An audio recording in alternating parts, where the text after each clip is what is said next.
politicians and representatives should debate should not even be a question.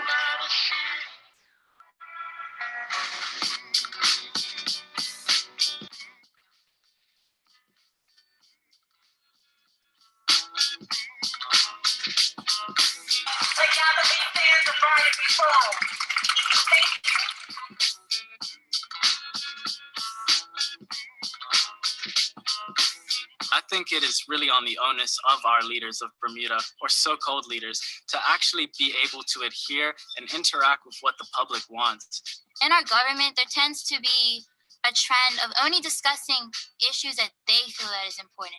But it's time that the people put our needs on the table and have them discuss, and not turn a blind eye to them. Bermuda's leaders need to start engaging with the public, and debates are the greatest format to do that. They help bring nuance towards the table and really show us what our leaders are capable of.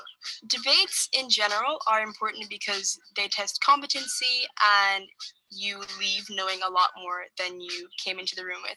On a democratic level, on a national level, debates are really, really important for the democratic processes because of two things. Firstly, for the parties, it's a test of competency. And when putting inside of the format of a debate, nuance is extremely important. When posed a question, we'll see how they think on their feet.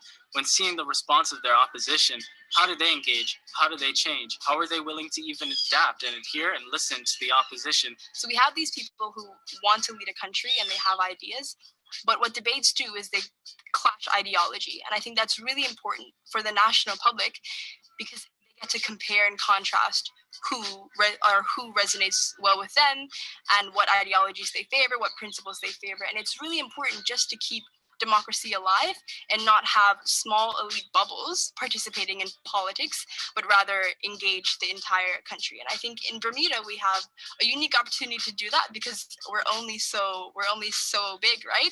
And I think debates are really important because we have to know, as voters, we have to know what these people want to do. And I think we've gone through a period of people voting for parties because their family did for years.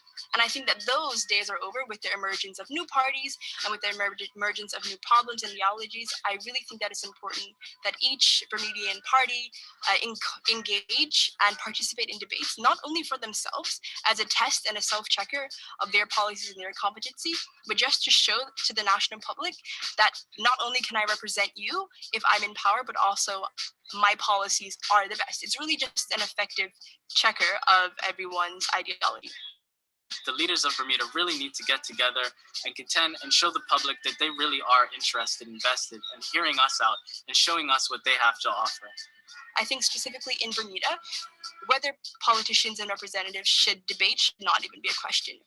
In the US, it's really easy to organize debates because the national public, they demand it and they understand that this is something that needs to happen, so they have an informed public.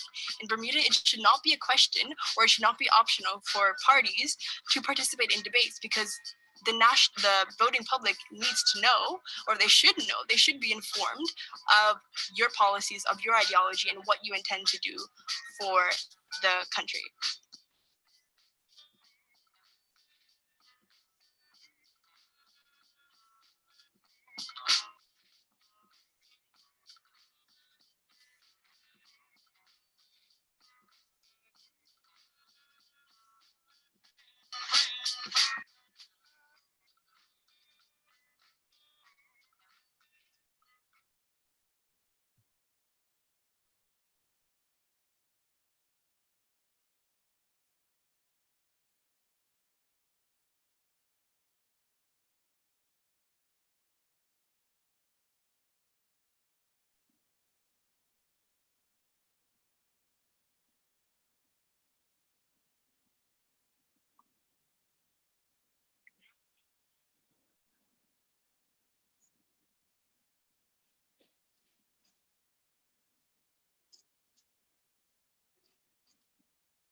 Hi, everyone.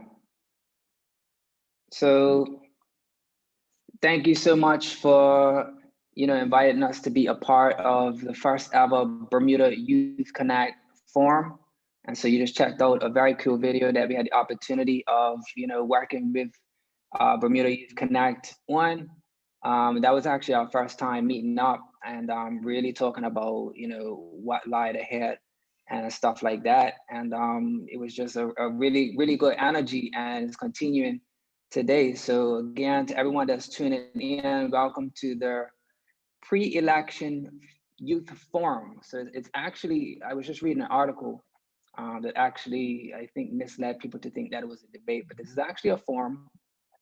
And this is really important. I know there are a number of touch points that, Bermuda's youth really want to be able to connect with the leaders of Bermuda. And, one of the mission statements of Bermuda Youth Connect, as I'm looking on your Facebook, is bridging the gap between the youth of Bermuda and our leaders. And so that can come through a number of ways of, doing events such as this forum. And also, one of the things that we obviously hope to happen before the election is a debate. So you saw through that video, very articulated what it really means to young people. But hopefully throughout this evening, having a forum,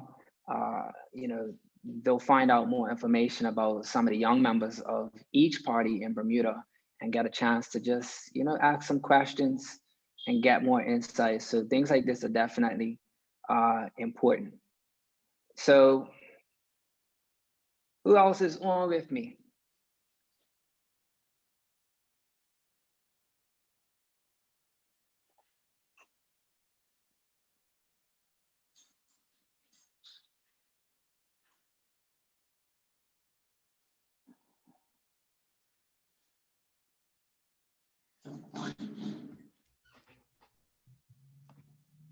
Mr. Ray? Can you hear me? Yeah. Okay, great. So, yeah, let's talk about, what excites you this evening when it comes to, this forum. I know a lot has gone into putting on this event. It's a fantastic idea. And I know logistically, it took a lot of work to sort of line up all of the people that you're going to talk to. We're using Zoom, which is really, really cool. I know that this is relatively new, but young people, if you want to know how to use technology, you go to young people. So you've all sorted it out. And everything from the questions that I suppose that you want to ask, or the people that are going to be passing through this evening, it has certainly been a big undertaking, right? Mm-hmm. For sure. I think when you have a snap election, a lot follows after it, especially with everything that's going on now. So it was logistically different than under normal circumstances. Right. But we're really happy that we had the support of Burmemes and the Women's Resource Center, and we were happy that most politicians had good reception to our idea. So we're very grateful to you and to the Women's Resource Center for helping us put this together. But we're also grateful to each party who actually agreed to do this. Right. So yeah, there's a lot of challenges that we had, but in the end we're here, and this is all that matters, right? To keep strengthening our democracy through things like these. And I want to say a special shout out to Ajay, who is one of your founding members. This is actually our 21st birthday, and you could, if you asked, a person what they would like to do on their 21st birthday, I don't think too many of them would say, you know what, I want to hold a huge youth forum to empower, my generation about an upcoming election. So it's a sacrifice, but it's good to know that young people are willing to make sacrifices and to really do what it takes to get their voices heard. I know yesterday we were talking about if I could ramble for a little while. Can I ramble for a little while? You can. Don't worry. I'm gonna be here with you. Okay. Can Okay, you see me now? Yeah. Okay, so we perfect. were talking about Will Smith and how back in the day, as a young artist, he was being interviewed on YouTube, and the conversation was like, what sort of technology existed back when you were starting to, become an artist back in the 80s? And he said, back in that time, there were so many really, really good hip hop artists, but the one barrier to really getting heard that doesn't exist today was technology. And so, it took an idea that was in your head about a song or a melody or an idea.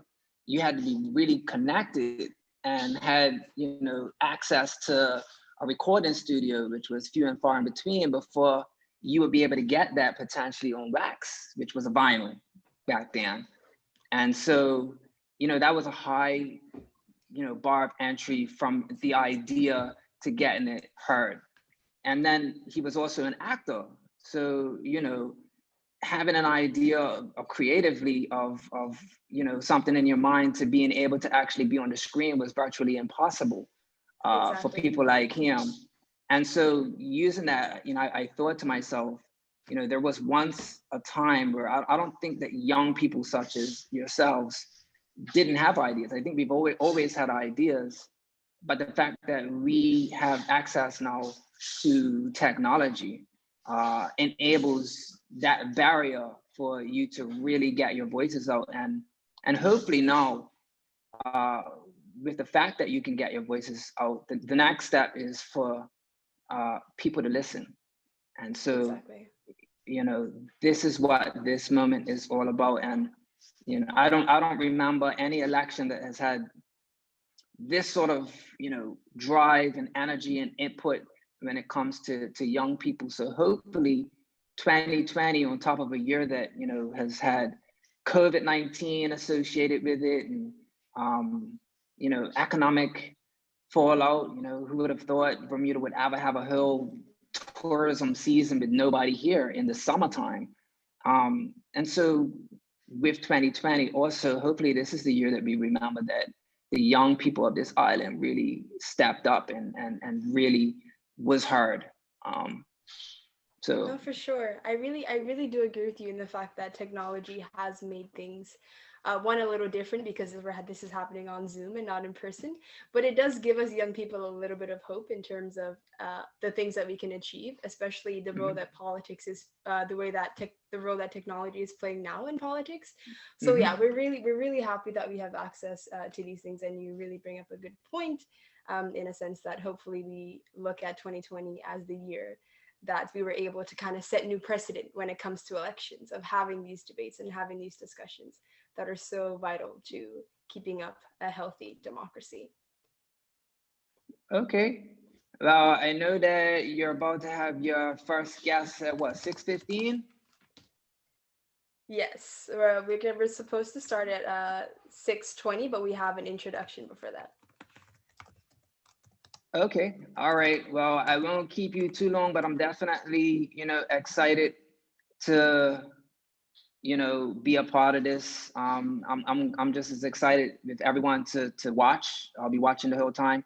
If you need me to pop back in and have some vibes, and I'm more than happy to do so. But good luck to you. Good luck to all of your the people that are going to be given their time to share their ideas and their perspectives from all of the parties. So I think it's a win for Bermuda, the fact that this is happening tonight. So well done. You should be very, very proud, and all the best. Thank you so much.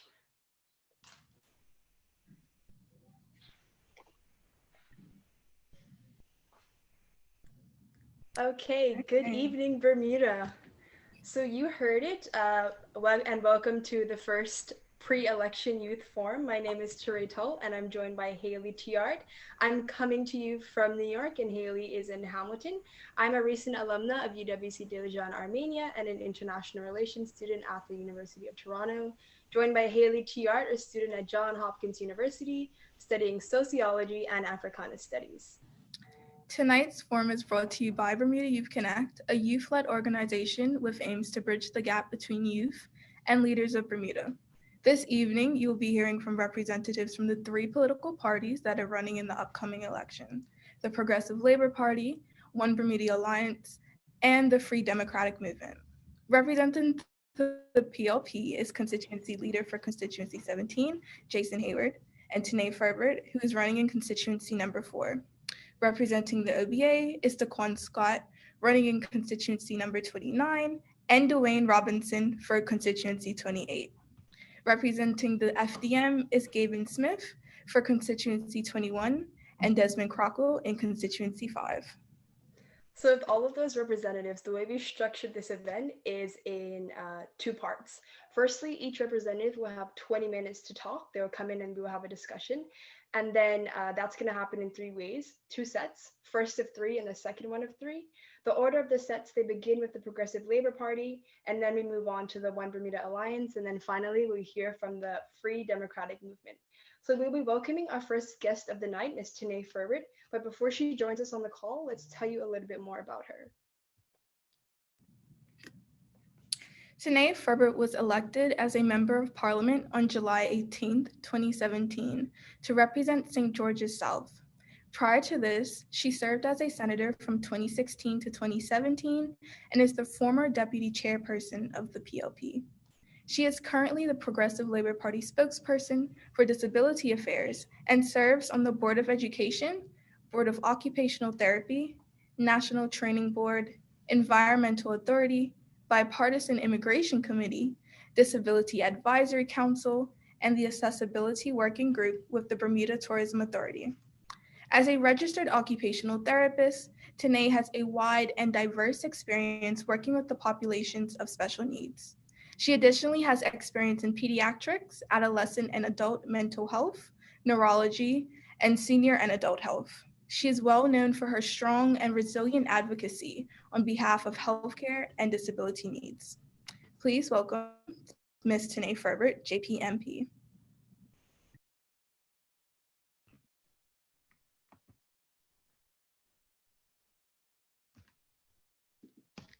Good evening, Ms. Ferbert. Are you here?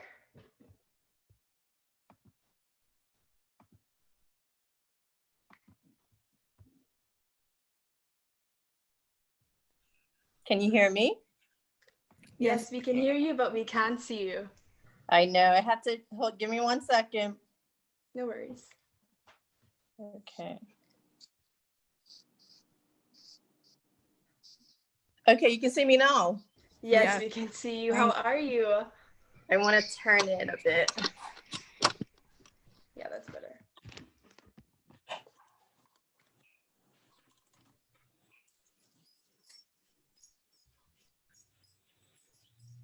Just pre-video test. Yeah. Just trying to. I don't know if I should move it a little bit because you can see the wall. Might need some whiteness because I don't have that.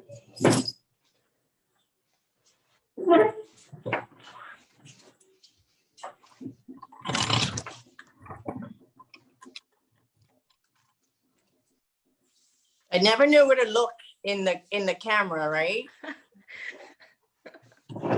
So if I look like I'm not looking at you, I apologize. All right. Yeah.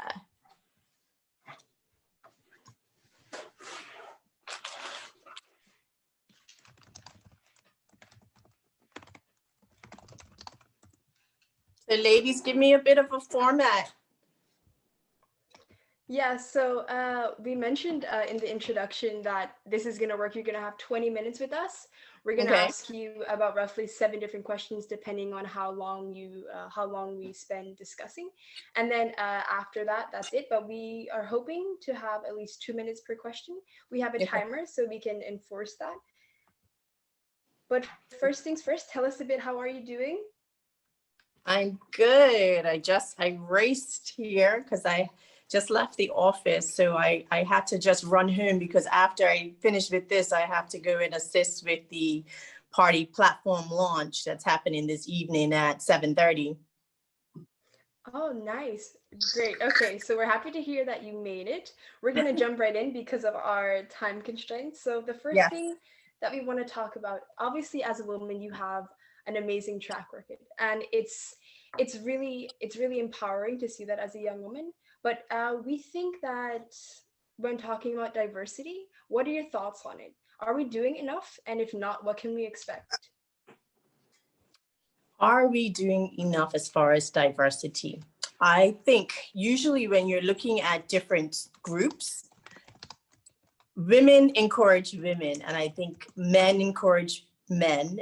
But doesn't mean that men don't encourage women. But one of a piece of advice that a colleague of mine gave me, she said to me, she's a woman who was a former parliamentarian. She said, Tanae, she said, women will be your greatest critics, but they'll also be your biggest supporters. And so I think it is important for us as women to continue to support women, particularly in the political arena, because a lot of people, it takes a lot to put your life out in the front line. People make all sorts of judgments and criticisms. And it not only affects you, it affects your family. And so, we just need to encourage women and men as well. But I think that women tend to take most of the brunt in regards to judgment and criticism. And so we just need to continue to support women to come into the realm, because women are leaders. We know this. We know this from our school stats. We know this from even our employment stats. And we even know this from our voter stats, that women represent a large percentage of our voters. But as far as the party, I mean, I wanted to take the opportunity to share. This is the first time ever that we've had the most women candidates representing the Progressive Labour Party. We also have our chairperson for the party is also a woman, female, as well as our deputy chair is also a woman. And then we've also had past leaders who have also been women in the Progressive Labour Party. So this is it's not unfamiliar to us. This is great progression for women who many years ago didn't even have the opportunity to participate in voting.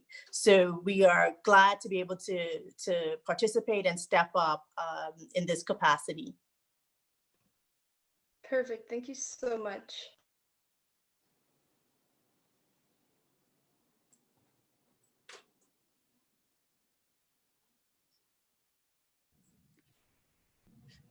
The fight for women, sorry, here's your second question. The fight for women does not begin or end on the political scene. As you've passionately stated, addressing domestic violence is a global goal for women's caucuses and politicians.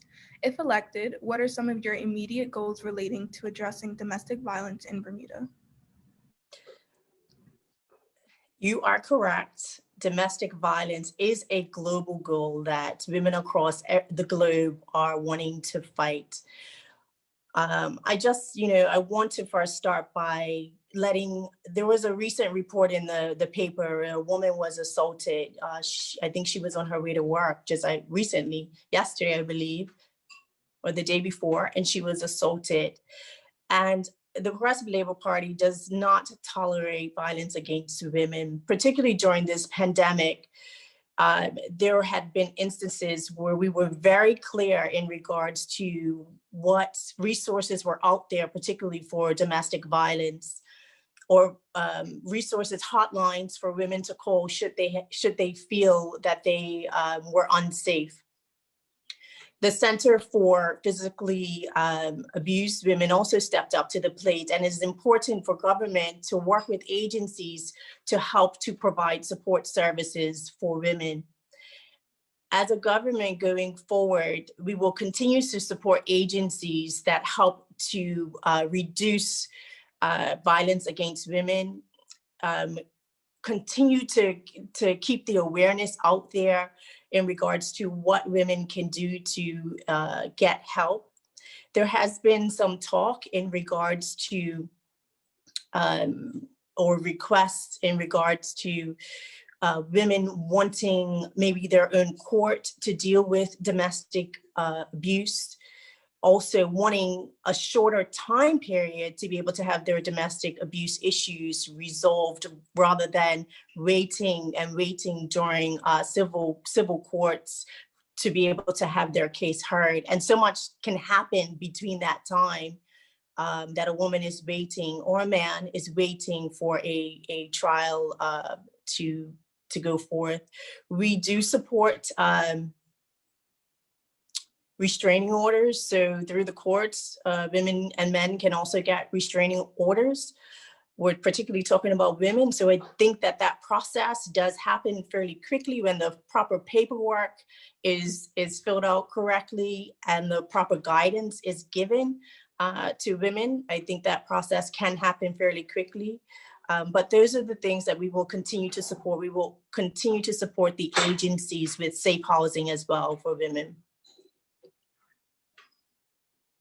Great. You said something really interesting. You said something about how we need to empower and encourage women to go into political fields. And I think a big factor when it comes to women choosing careers is representation, right? And we know that the geography of Bermuda is there's more women than males, yet there's still gaps. Although you say the Progressive Labor Party has the most women than it's ever had in history, there's still gaps in political representation, right? So what can we expect from you to kind of bridge these gaps and encourage them? Like, what in specific can we expect? So every week when we have the opportunity to caucus, questions come up in regards to representation of women on particular boards and councils. And I would have to say that me and my women colleagues would be the first to say, listen, that board or that council is filled with men. Can you consider some more women on this board so that we can get some more equal parity?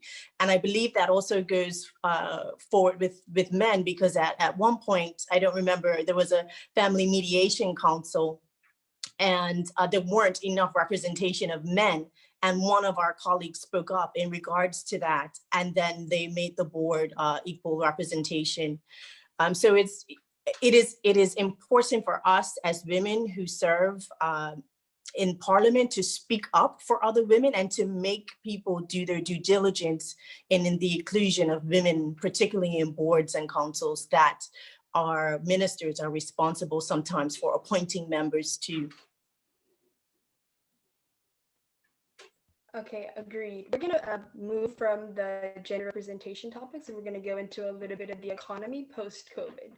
So we all know that a post-COVID world looks really different than the one that we saw before. And specifically job prospects for young people, they were already a problem in Bermuda, but after coronavirus, it presents a problem on top of an already big, huge problem. So what can we do going forward, and what can we do to address this seemingly compounding issue for job prospects of young people in Bermuda? I know that has been a problem for centuries, right? I remember coming back as a student myself, trying to get my foot in the door into certain job placements and opportunities. And the first thing that they would write on the application form is that you need 3 years experience. Now, coming back fresh as a student, it would be unfair to come back to ask for something like that, coming back as a fresh student, unless you had the opportunity to work overseas before returning back home. And so I think those sorts of requirements to young persons returning back home, I think it's an unfair requirement. And to me, I wish that they would ask, that we are willing, 3 years or 1 year, 1 to 3 years experience preferred, but we'll be willing to train and support young persons coming into the career or any sort of job. I think that is a huge piece that is missing. Once you get a job, you are expected to be the expert, the pro, and then you don't get enough mentorship on the job. And I think that it's important for someone starting any new job that they have the opportunity to have mentorship and to have correct supervision. And I know that workforce development is actually looking at making looking at what a minimum requirement would be for someone returning back home for a particular job. And that hopefully that will, when immigration is reviewing applications and they know what this minimum requirement would be for a particular job, that they would stand firm in regards to supporting our younger person with jobs in our community. So that is one area. The government is also committed to, well, I might have to leak some things from the platform this evening before it's announced, but government is also committed to assisting entrepreneurs in our through BEDC, and we're making a commitment to 50 entrepreneurs or businesses to be open within the year to try to support people to get a head start with their own businesses. We know that labor is important. Labor is what makes our economy go around. And already many young persons have benefited from the programs through the BEDC. And so we just want to provide, we're going to be providing more money and grants to that area to help entrepreneurs at least be able to start businesses. So, but there are many things that, yeah. There are many things. Oh, go ahead. So just for clarification, is this going to be a long-term thing, or is this just going to be a post-COVID kind of program? Nope, this is sponsoring 50 entrepreneurs. Yeah, so this is not post-COVID.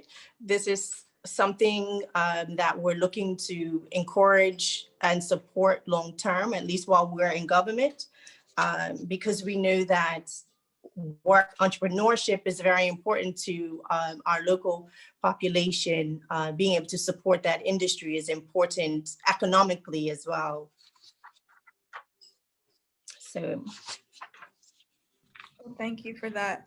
Moving on a even more economic note. In 2018, with revisions in 2019, the PLP-led government implemented a sugar tax with intentions of creating a healthier Bermuda. As a result of this tax, not only was there an increase in the cost of high sugar goods, but also an absence of predicted cost reductions for healthier food items. Again, compounded with the economic downturn related to COVID-19, Bermudians are struggling to navigate the constantly increasing cost of living. Moving forward, how do you suggest we address improving the health of Bermudians while also ensuring that Bermudians, especially those who are economically vulnerable, can afford to live?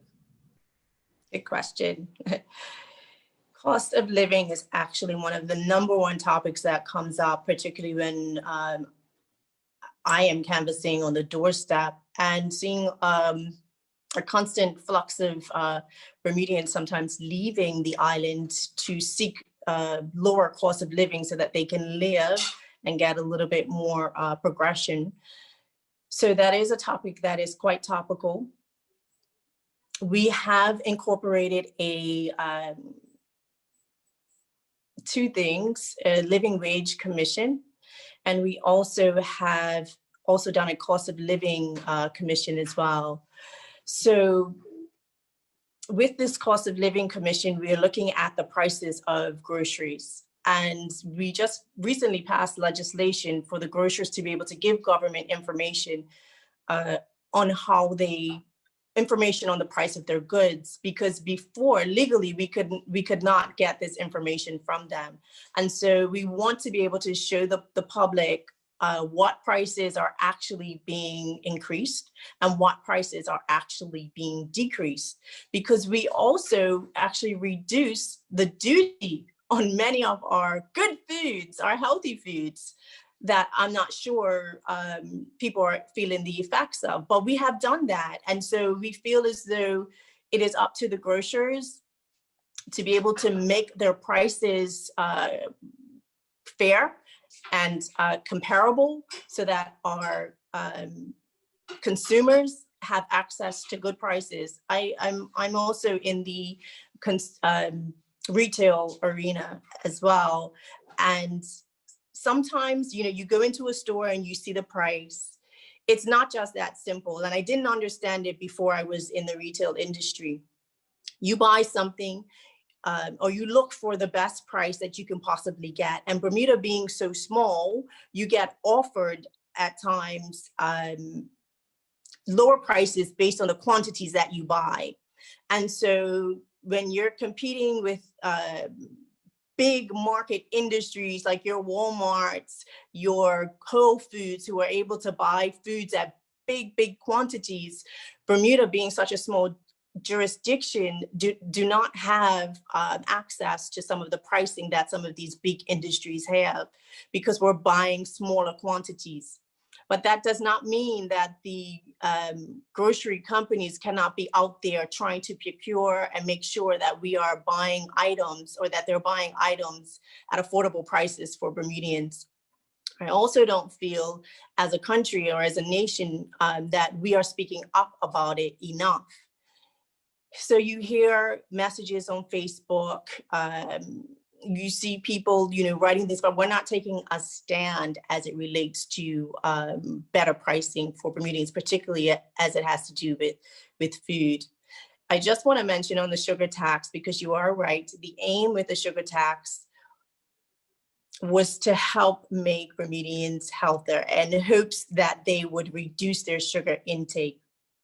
I don't have all the stats in front of me, but I do know that there has been a reduction in the intake of sugar products based on how grocers are buying, and based on the information that we do get in regards to what consumers are buying. So there has been a dent in how people are consuming more healthier foods. Perfect. Thank you so much. So we're moving forward to the end of our time together, but we really wanted to speak to some of your expertise, which is when we talk about disabled persons and the most vulnerable people. And we really want to ask how we can help them, or how we can kind of prepare for you guys to help them in the future if you're elected, both socially and through policy.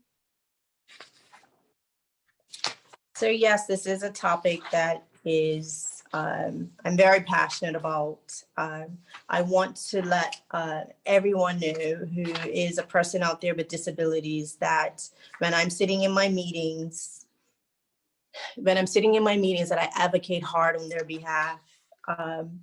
So much so that we actually have a section in our platform this year that actually addresses persons with disabilities, because you become a politician and you can be fighting for so many things, and you feel like you're never making headway. And so for this to be a part of our platform now, I'm very excited, and I'm hoping the public will also encourage this and keep our ministers, our government accountable should we be reelected, in making sure that these items, specifically legislation as it relates to a Disability Act, is actually passed. We are also seeking changes as it relates to the legal structure around guardianship, because if someone has a disability and it affects them cognitively, they say they may be 21 and they're aged out of the system, because at the age of 21 or 18, you're actually responsible for making your own decisions, right? And so when you have someone with cognitive delays or difficulties, and they're still, under the guardianship of their parents, we need guardianship laws, because there are some people who are quite capable of living independently, but because of their disability, it may appear as though they're not. And so we want to be able to provide this legislation for those people who need it, and also provide this legislation to be an empowering tool for persons with disabilities who do not need it. Thank you, Ms. Farbert. I'm sorry to cut you off, but we have time constraints and we just want to go ahead and get to our last question. Sure. So one of our missions at Bermuda Youth Connect is to engage with the leaders of Bermuda and provide the public with information that will allow them to be informed voters on October 1st. We appreciate your participation and commitment to educating not only the youth, but Bermuda about your personal and party views. We hope that this forum will be a precursor to a national debate with all party leaders, and would like to ask you, what do you think about the value of national debate? I believe that there is value in national debate. I think that our party also has that stance in regards to national debate. I think it is important to be able to hear different views. It's also important for our generation Z and Y and our millennials to understand all the components that it takes to be able to pass policy, to pass legislation, to know how public funds are being spent, and to understand how politicians have to be responsible for representing their constituents. And I think that encompasses the need for national debate. When you hear other countries, often when you hear them debating, you hear, oh, well, you passed this and you were responsible for that. And we don't really get to hear that component here in Bermuda in regards to what persons support and what people, our legislators will support, because I'm not sure how many people are tuned in into the House of Assembly every Friday. But I do encourage everyone to continue to tune in. I do believe our leader really, really cares for our millennials and our generation X and Ys. He's the youngest premier that we have ever had.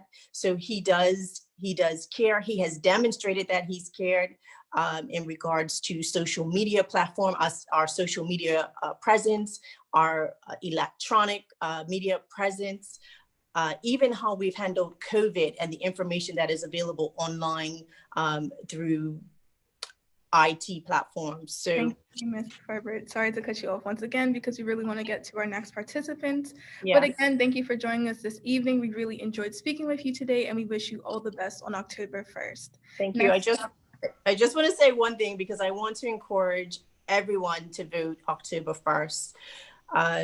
It's very important that people participate. I got a phone call the other day. Someone asked me if it was too late for them to register, and unfortunately it was. So whether or not you choose your democratic right to vote this time or next time, you should always remain registered to vote.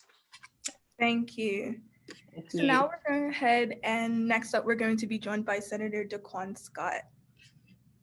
Daquan Scott is a former member of the Royal Bermuda Regiment. He got into politics because he was concerned about the direction of Bermuda's economy and the amount of debt that was being piled up by the current government. Daquan is concerned about the economic downturn, especially the effect of the hotel closures on constituency 29, Southampton East. He also wants to ensure that young people in the area have productive opportunities, which will deter antisocial behavior. Daquan plans to establish a community group to raise funds and help people in the neighborhood, but says that the real answer is better jobs and bringing down the cost of living.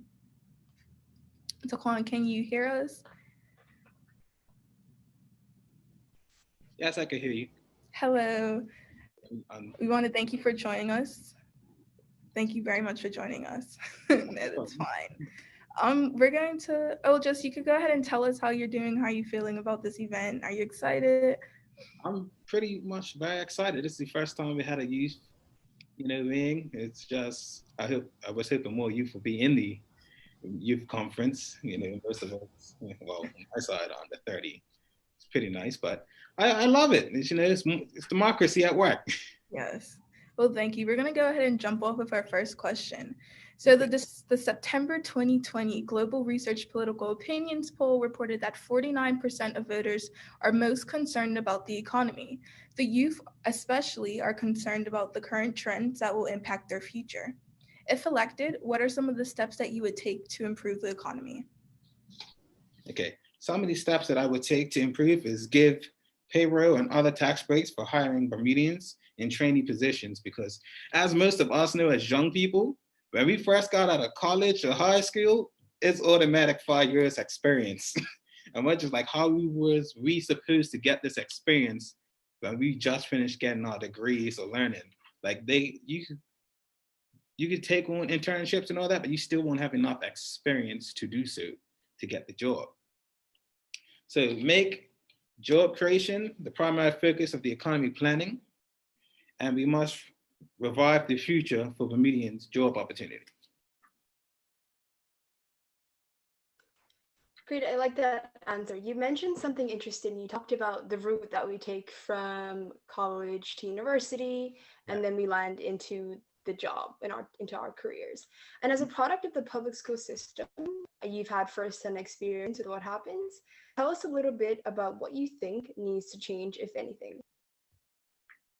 Well, I think more curriculum needs to be involved into actual real life experiences and development into work skills so that we can legit have experience and have like certificates and stuff when we leave school to actually do the jobs, and also promote summer jobs as well, because that helps us get jobs outside of school.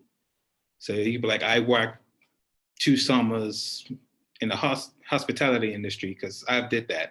And you got a job working at that same hotel. And then from there, you can try to work your way up, but it's a cap. So most people don't want to work their whole life in hospitality here. They want to go into international business. So there's not much opportunity to get into international business from like a schooling level other than being a secretary or just helping out your parents and stuff. So you can see them work and then be like, I want to do that. I'm going to get into that. So we should open up more opportunities for the youth to get into that and to find out what they like. Because I know a couple of people and some of my friends have gone to university with this job in mind to go do that. And then while they're in school, change. They're like, I don't want to do this no more. This is not for me. I need to find something else. And they don't want to like drop school completely because they're already out there.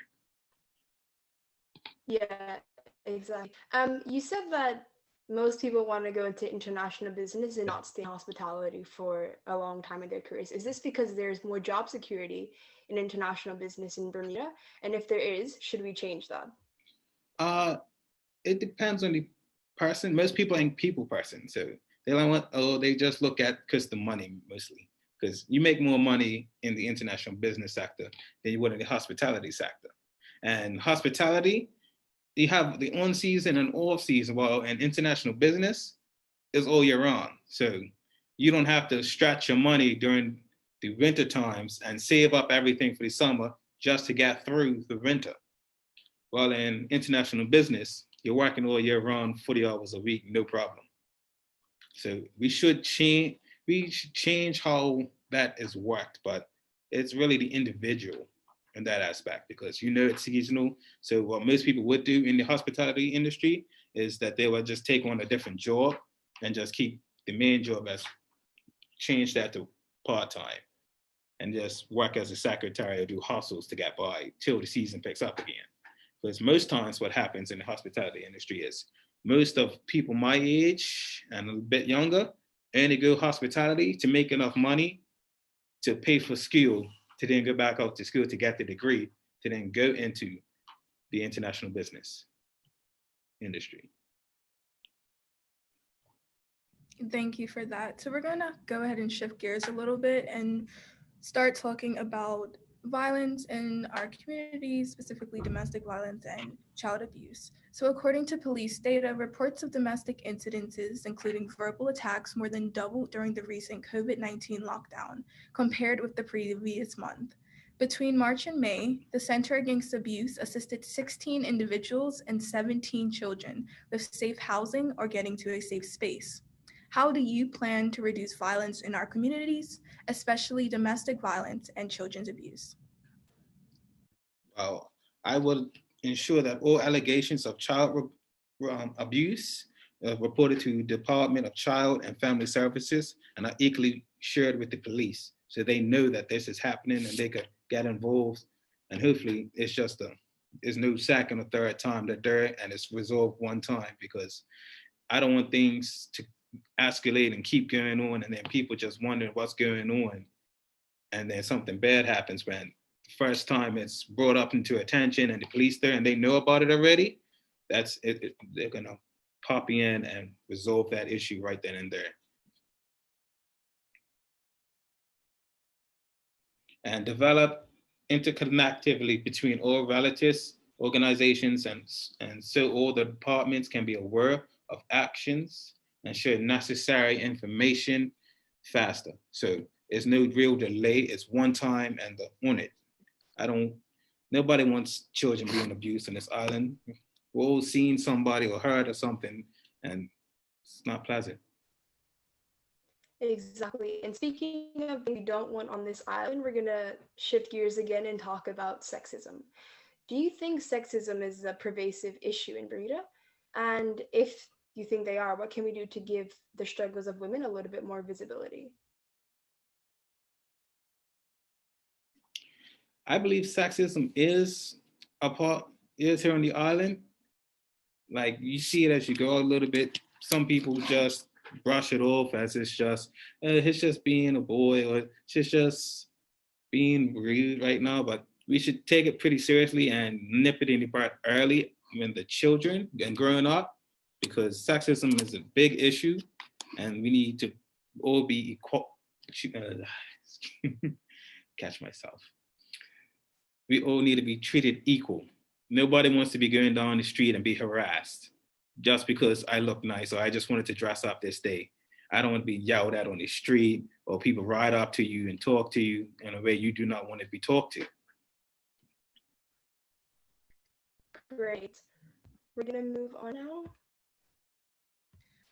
Kind of more so related to criminal justice and violence in our communities.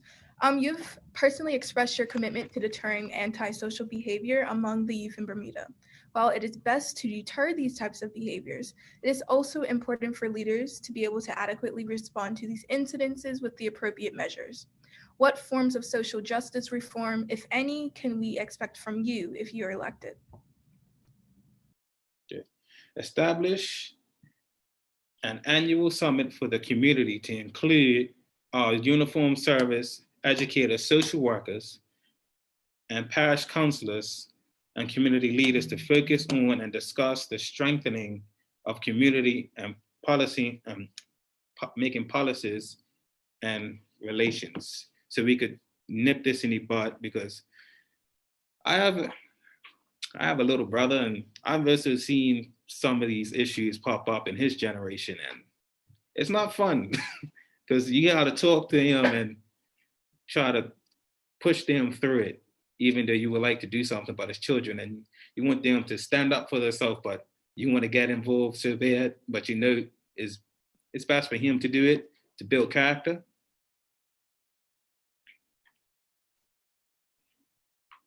Okay, great. So as a young person, you mentioned you have a younger brother. One of the things that I noticed about millennials and Gen Z traits is we really do value the importance of discussion and debates. And I don't know if you've seen the video that's been circulating, but it's basically a call for all leaders and parties to participate in a debate. Do you see the value in debates? Would you support a national debate before the election? Of course. That's the basis of democracy. Come on, make both lead parties come together, lay out the argument, all three, and then we, the people, get to decide who we want based off of the debate. And we can decide at the polls. It's a healthy part of democracy. Okay, thank you. Just to kind of close out our questions, this year we have had to face two pandemics, COVID-19 and racism. In response, conversations about reparations for descendants of enslaved Bermudians have resurfaced. The public would like to know your views on reparations for affected persons, and secondly, what value you think that these conversations may add to Bermuda. I think it's a very healthy conversation.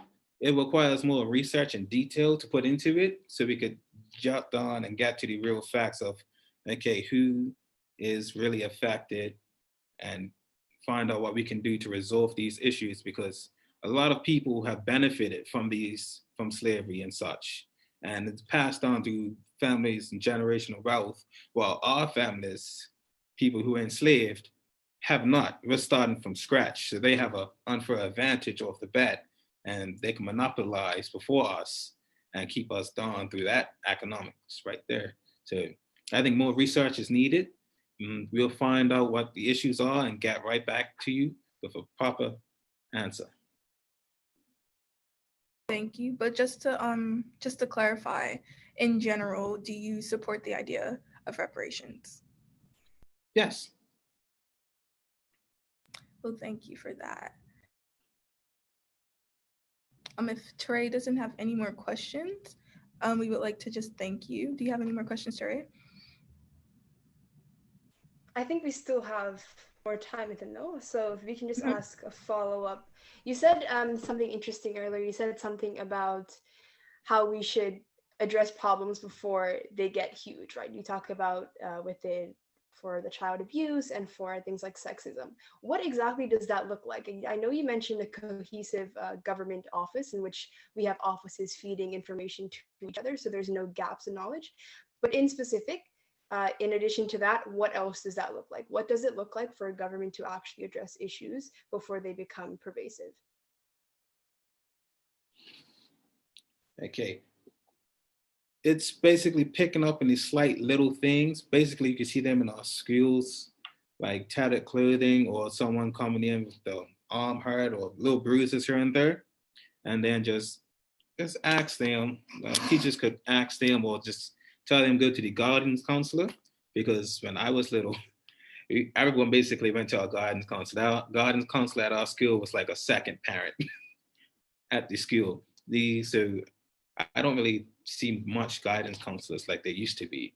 So they could reintroduce that back and support them further so they could get into touch with the kids like they used to, so that the kids have somebody at school that they could talk to that's like the second parent that can let the authorities know through them that things are going on.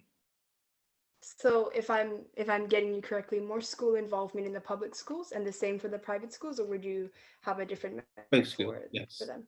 Both schools? Okay. Yes.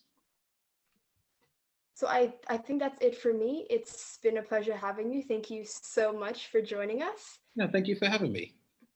Is there anything else that you wanted to add and say to everyone else before you go? Not really, just I'm glad that everyone kept safe, that nobody got seriously hurt during 2 hurricanes back to back. You know, we don't really get those much often, but thanks for having me. Everyone stay safe and have a good day. You too. Thank you for coming. No problem.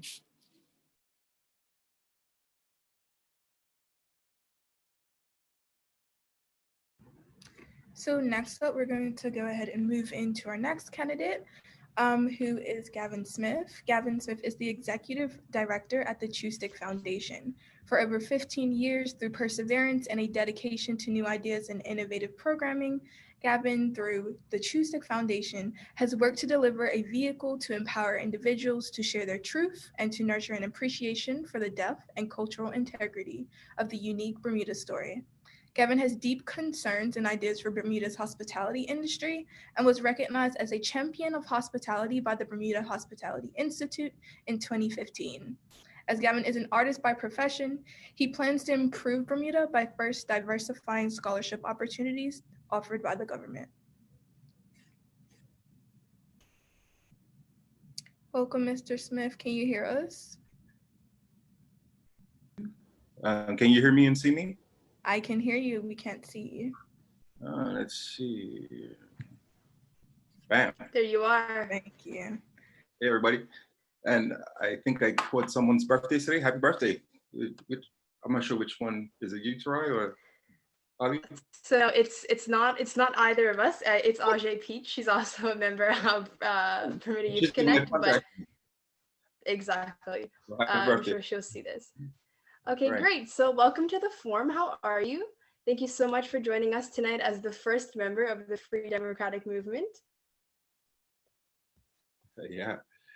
Thank you for having me. It's a real pleasure and an honor to be here. You have some esteemed guests, and I'm both excited and nervous and really interested to see what comes of Bermuda Youth Connect, because it's very important to have youth voice front and center, and you guys are really leading the charge with that. So, big up yourselves. I'm going to assume those are good nerves and go ahead and get started. Yeah. Okay, so new party, new face, new ideology. Why don't you start by telling us a little bit more about your personal motivations for actually getting into politics now?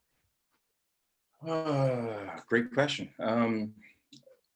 My political journey began at a very young age. I remember first campaigning with my brother and with Progressive Youth way back, looking at it's basically trying to end capital punishment in Bermuda, so ending the death penalty. And that was when I was like around 9 or 10. And I remember being there at the park at the end of Blackwatch Pass. And we did like a little demonstration, my brothers and I, that was simulating what a hanging actually looks like with the governor's house in the background. So it's very powerful imagery from a young age that really imprinted on me how youth action can really change the conversation, because shortly after that, the law of capital punishment was removed. Later on from that, coming back from university as a graphic designer, a big part of my graphic design background was about trying to see, like seeing how international big companies, big countries, big regions are telling the story in a very high polish, high impact way. And I was always frustrated with the fact that Bermuda's image and impression and how it was being represented wasn't truly authentic to our people. And so that's one of the reasons why I went into graphic design, to try and understand how to motivate, how to inspire. That, upon coming back home and getting involved in grassroots initiatives, sort of led me down the road of Gambia Liberation Party, which was something that began in 2001, 2002, which was really transformative for me. It changed my life completely. And that time, like the time before it and like this time right now, was really about trying to create a space, what I like to think of as a sacred space for people that are thinking bigger and differently. I've always had a lot of love for PLP and a lot of understanding of where the UBP and the OBA side of the conversation was coming from.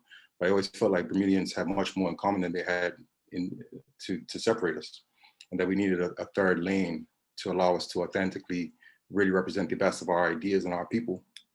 And so when Mark Bean, who's been a friend of mine from a long time ago, he reached out, it was really a bit of a surprise, because while he was my friend from sort of back before either of us were political, I remember arguing with Mark over my position with GLP and him being frustrated by it. And he then went into PLP ranks and became the leader of the PLP, and having conversations with him at that level about what more can be done in Bermuda if we weren't restricted by the shackles of identity politics.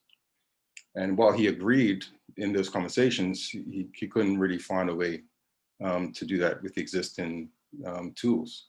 And so now him on the other side, when he reached out to me, it was very exciting. And I felt like this is a real authentic grassroots, homegrown, opportunity for Bermuda to have that champion party that can really represent the most of us and the best of us and be dedicated to the best ideas and the best way forward.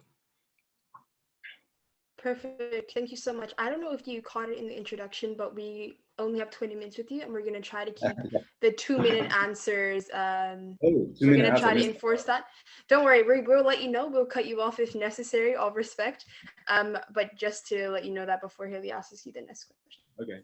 Yes, so we're going to go ahead and move into some of the topics that we've also asked the other candidates. And this question says, I'm sure you are familiar with the phrase Bermuda is another world, coined by the late Hubert Smith and used to attract tourists to our beautiful island home in the late 60s. While Bermuda may be another world, it is not the same world that it was 50 years ago. There are numerous technological and social advancements, and most recently, COVID-19, which has required us to reconsider the way that we live and, most importantly, travel. As hospitality and tourism are important pillars in Bermuda's economy, how do you suggest we sustain and improve these industries during this unprecedented time? That's a lot you packed in there. But what first popped into mind was, you guys might know Mark Adele Rodriguez. He's a youth program participant of some of the work that I've done in the community. He did this video treatment called Bermuda Was Another World. And if you're out there, like just Google Bermuda Was Another World. And it's a very interesting, relevant composition for this very topic. And why I think that's also important is because I think the young generation have embraced technology in a way that a lot of our the previous generations both didn't have the capacity to do because the technology didn't exist, but also you have the tenacity and the interest in using that for improving our understanding of ourselves, of each other, and of the world. So I think tackling some of these industries is going to take each and every one of us to use these new tools that we all have and have access to try and create a new, like a paradigm shift, a renaissance for Bermuda. Like before COVID, there was a lot of discussion around the creative community being the spearhead of a new renaissance. You look at organizations from way back, you look at Burmemes, you look at, which obviously you guys know, but you look at BurmeNet as a predecessor, you look at Chewstick as some of my background, you look at even Bermuda Carnival. These are all youth-led movements that are using the tools of the day to try and create a Bermuda that's really vibrant and exciting. And it's not even like it's creating the culture, it's really revealing the culture. And I think that to revitalize the economy and to revitalize tourism directly, it's much less about sort of creating something as much as it is about engaging and supporting existing efforts.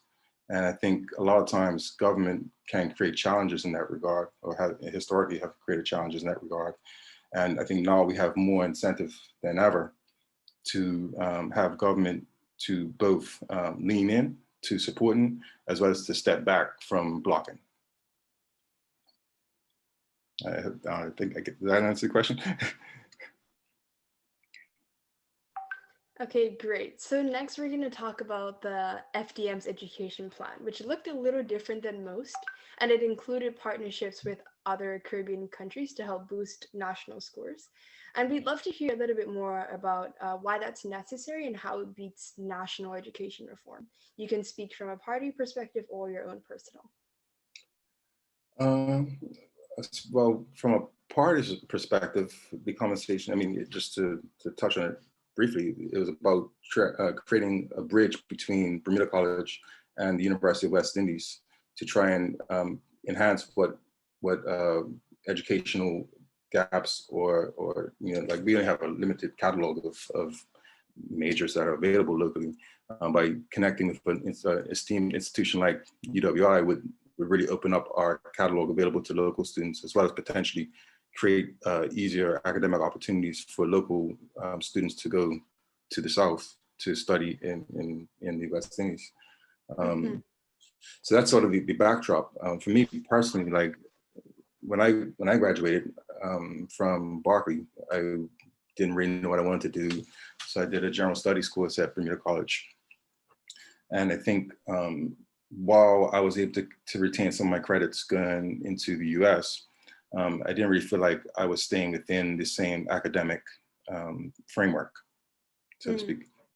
I think this type of it's not even like it's new globally, it's new locally to think about how we can build bridges with the tools that we already have and the resources that we already have. For me, it speaks to the broader mission or the broader vision of FDM to try and really dig into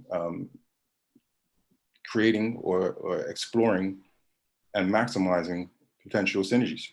That's an easy one because Bermuda's already in a space where we work and operate as at the very worst case, a cousin of the Caribbean. It would be very fortuitous and mutually fortuitous and beneficial for the Caribbean and Bermuda to work closer together. And this would be a great way to model that and to see how we can really dig into knowledge sharing. I think there's a lot that we can share with our cousins to the south, and likewise a lot that we can learn from them from up here. Understood. If I can just get you to answer the next question in about roughly like 30 seconds. Right. When we talk, you were mentioning university transitions, right? But there's data that suggests that during the middle school years is when it's the most pivotal point when it talks about like cognitive development and academic skills. How do these partnerships with UWI, which you mentioned, translate to better scores nationally during the middle school years age? And there's been a lot of reform for middle schools, right? There's been the phasing out of them. So how does that translate into national boost of scores? I mean, it's tough to talk about all the potential things that are out there. As someone that's currently teaching in the middle school system, there are resources that could really help us. Information gathering, research. Data is what really drives decision making, and fundamentally from the boots on the ground level in government within the civil service, it's very difficult for boots on the ground, the people on the front line delivering our services, to get that information to the top. And the top is where the decisions are made. And so if that two-way street's not actually happening, that's a problem for everybody, and it makes it for a lower quality outcome. Having intellectual students that are academically inclined from different spaces with different levels of experience and exposure to various models on the ground here can help us in our middle school development and our overarching educational goals, let alone other economic goals, by being able to do the research that's required so we can make better decisions from the top. Is that 30 seconds? Thank you. Yeah, that was just about.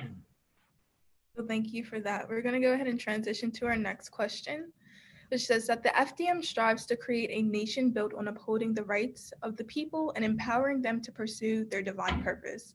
With this mission in mind, what are your views on 1, the current criminal justice system, and 2, the idea of restorative justice? Well, restorative justice was going to be my answer to the first question. Yeah, I think it's important that we really look at how to engage our incarcerated citizens, and both in the process of them going on that road while they're behind bars, and on the other side of it when they come out, and particularly for the victims and for the families. Bermuda is a small place where the trauma and the baggage and the mental health issues that come out of this very real systemic challenge is awful. I mean, everyone's been in a fight with somebody, and then you see them one day in the supermarket or somewhere. Imagine if that's someone that took a loved one of yours. Imagine if that's someone that for whatever reason hurt you, hurt your family, hurt your friend, hurt your loved one. Bermuda's got work to do, and restorative justice is a proven model for dealing with that, helping those that are in the system to get closure, and those that are victims of those that are in the system to get closure. There's been a lot of great work that's been done to try and model it, but I think it's something that needs to be really hardwired and embedded into the core of the justice system, starting at the courts, actually. I could definitely go on somewhere. Maybe another time. We're really strict on time for this one. Moving on to the next question, which goes well with the follow-up that we got just now from an audience member. Out of 15 members, out of 15 members of the FDM, 8 are female, giving women a shy majority of about 53%, 8 out of 15, which means that it's safe to assume that representation is an important goal of the FDM politically. Do your plans stop at representation? What else can we expect from you, the FDM, to counteract history of unequal representation and social misogyny and sexism? Well, just to tackle it right head on, I mean, there's been a lot of conversation around Mark Bean's challenges with this. And like for me, as someone that's known him for a long time, it's been unfortunate to see that level of misunderstanding happening. I think it's someone that has a lot of integrity, a lot of goals. And I think it's also someone that's learned a lot. I've seen the man change. Regarding the sort of overarching goals, like freedom, is central. It's in the name, Free Democratic Movement. It's really about creating safe space and sanctuary for those that want to participate, those that want to try and lead, those that want to try and follow. Like, best leaders are the best followers. And I think we're here to serve. And whether you're, male, female, LGBTQ, like whatever the box that might be surrounding someone, it's not really about sort of that's not what we're building it for, in my opinion of it. But that said, I think we need to reflect Bermuda. Mm-hmm, And exactly. that percentage is actually ironically like the percentage of women on Earth. Roughly, it's roughly like 52-53% of women on Earth to men. Yeah, And then I we guess look we at tend to take up a lot of space. no, But you said something really interesting about how it's not going to stop there. So if you could give us like maybe an example or a really specific answer of what else is necessary and that goes beyond representation. let's see. I mean, really, when you look, like for example, I look at it from I try and look at it from different angles. When I look at in education right now, which is where I'm currently employed, it's majority women. And so when they see a man come into the field, they're like, oh my God, this is amazing. Finally, we have a man, male energy. It's so good for the boys, so good for the teaching community. Like there's all types of factors in Bermuda as to why that's become a standard where there are male jobs and female jobs. I think we need to really come at education, which ties to the earlier question around how we actually teach our kids where the opportunities are. The opportunities are actually across the board. Bermuda is one of the most inclusive spaces when it comes to gender equality on Earth. We've had multiple female leaders. We've had multiple female CEOs. Like we've seen females in a lot of different top level positions. But what we don't do, what we tend to struggle with, is celebrating that, acknowledging that. And I think it's a combination of telling those stories, selling and celebrating those stories, mixed with showing our boys that men can do all types of things. They're not just got to be good with their hands. And so it's kind of, we have to do multiple things at once and serve multiple issues. And I know this is a fundraiser for Women's Resource Center. Is this? No, it's not a fundraiser for Women's Resource Center, but we were heavily supported by them. They gave us their headquarters to use and a lot of other support. So we're really happy to do that. But it's a good time to move on to the next question, actually. Okay, just finish one thought. The one thought was that I think it's time for Bermuda to actually have a men's resource center. And it's something that I would love to see an FDM government try and help facilitate, because some of our the issues that are our males are getting shot and killed in the streets. Our males are getting locked up and thrown away. And they need resources. When I see guys on the corner, they a lot of times are literally homeless. They might look like they're doing business, but a lot of times they don't even have a place to live. And we need more resources for them as well. Sorry. Thank you for that. Moving on to the next question. At the 2020 Bermuda Pride Moment of Reflection, a representative from Citizens Uprooting Racism in Bermuda led the call for Bermudians to stop cherry picking on human rights. She added, when we begin to talk about causes in the Black communities and in the LGBTQ plus community, we cannot be single focused because many people like myself are a part of all of these communities as a single entity. In response to this quote, how do you plan to support the LGBTQ plus community in Bermuda? I know there's been a lot of talks about, stopping, just really acknowledging same-sex marriage. I think that's something that we've already kind of dealt with. And this has been a big part of the internal discussions with FDM. It's already been settled. We need to save the time, money, resources, distraction with this case to try and fight it further and just get on with the bigger problems that we have in Bermuda. But that said, I think there's also still work to be done in terms of awareness and education around we're all just humans. These people are not aliens. And these people is even somewhat offensive. I get it. With the work that I've done within the Chusa Foundation, and as well as just trying to figure out how to create safe space for all our people. I think that's the overarching goal, but I think there's going to need to be overt dialogue around how to make sure that LGBTQ community members feel safe, feel heard, and feel included. And that's, I think what the Free Democratic Movement is here to try and accomplish.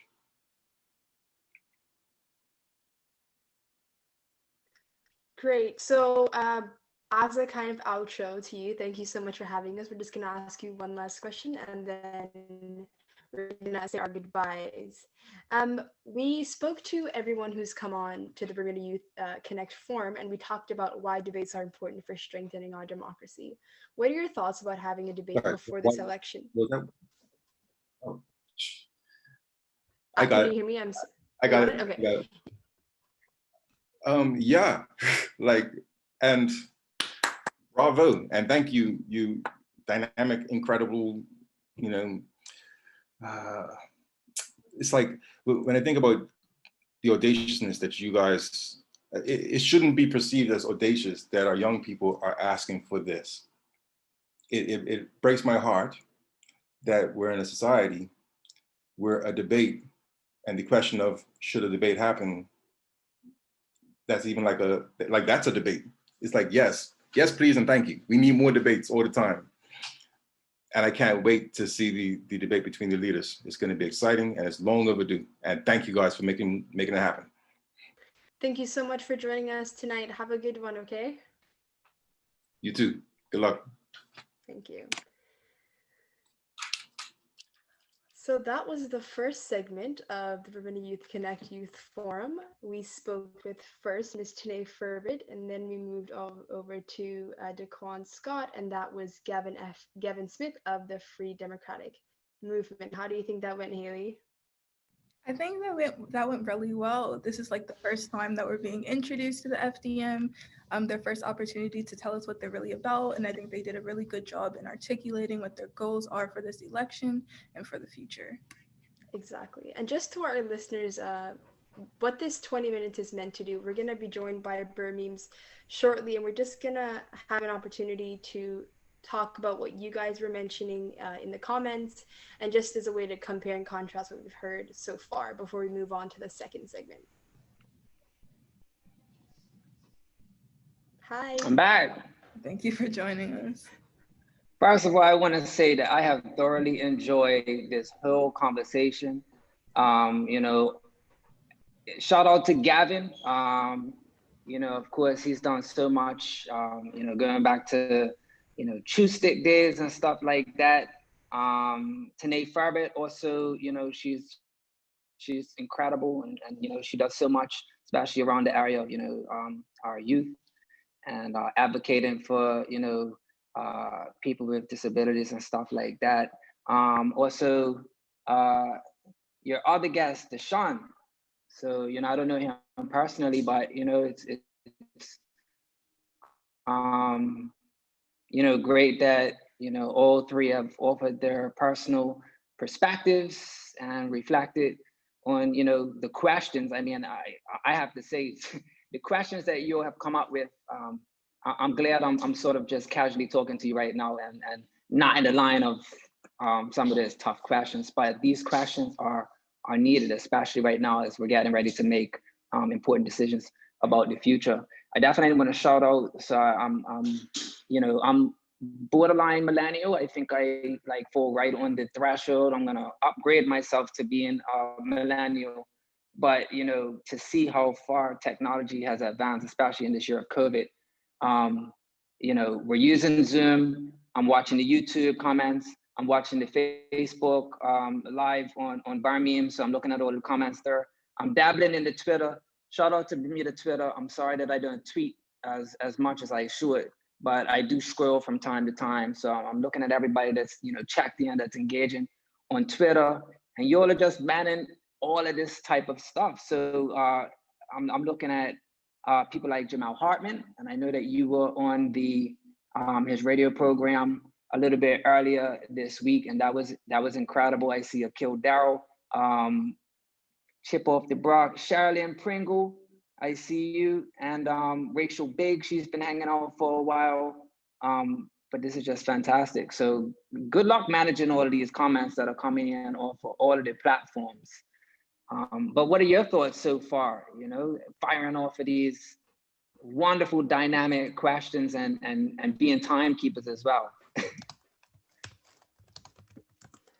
I mean, it's definitely not the usual moderation when you have to both time keep and ask the questions. But I think it's been really interesting. I think a lot of what we've heard is kind of pretty much the same. Like, we hear a lot of calls for education reform. We hear a lot of calls for job job prospects, like reviewing these things, all government kind of offices. I think pretty much what we're hearing is a lot of similarities, and it's really interesting because I guess this just shows how there are alarming problems that each party needs to address regardless of their ideology, where they lie on the political spectrum. So it's really refreshing, actually. What about you, Haley? Did anything stick out to you? Um, well, first of all, I think that each party member did a great job at responding to our questions because we know that they were not the easiest. But again, like Therese said, there were definitely common threads that went throughout the different political representatives. For instance, just the issue on cost of living and even wages for Bermudians. We have seen that all parties are definitely committed to trying to reduce the cost of living for Bermudians. The ways that they may go about it may be different, but they definitely display the commitment, and that's one thing that we want to see. We can go ahead and go into some of the specific answers from the responses of the different political representatives, starting with Ms. Ferbert. Um, I guess this portion will also serve for some people who were not able to come at the beginning of the event. And so we're just going to go ahead and review some of the responses that our politicians have given to our questions. Okay.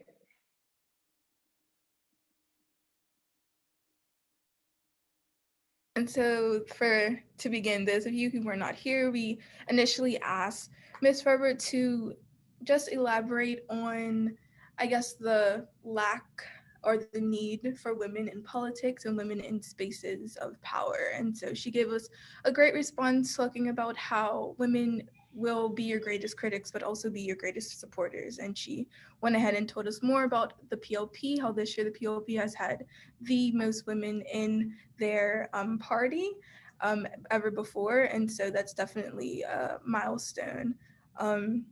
We do, we do have to contrast that representation to Bermuda, where the majority of people in Bermuda are women. And so I think that's one critique that we do need to acknowledge, that although this is the greatest number of women represented in the PLP, there is room for improvement because, women are important. They need to be in these spaces. They need to be represented. And so just in response to the idea of having women in spaces, Ms. Ferber definitely agreed with us to the fact that there do need to be more women in spaces, but she was proud to acknowledge the PLP's improvement over these years. Yeah. She definitely And was. Then, sorry, go ahead. I mean, it's as a government, you try to create policies and stuff like that encourage people to have more fair practices. I would say on the private, corporate sort of, and you often see within HR departments that are largely, women are definitely represented within HR departments, and so hiring, you often still wonder why, when it comes to sort of C-suite level positions, that it still translates into, men, occupying a lot of those positions. So it's just an interesting dynamic. Do all sectors, why still in 2020, we still see such gaps that need to be filled. And when I think about, diversity, and I also think about, the fact that we're in such a challenging year. And when you have challenges, you often need, different perspectives to try and solve that.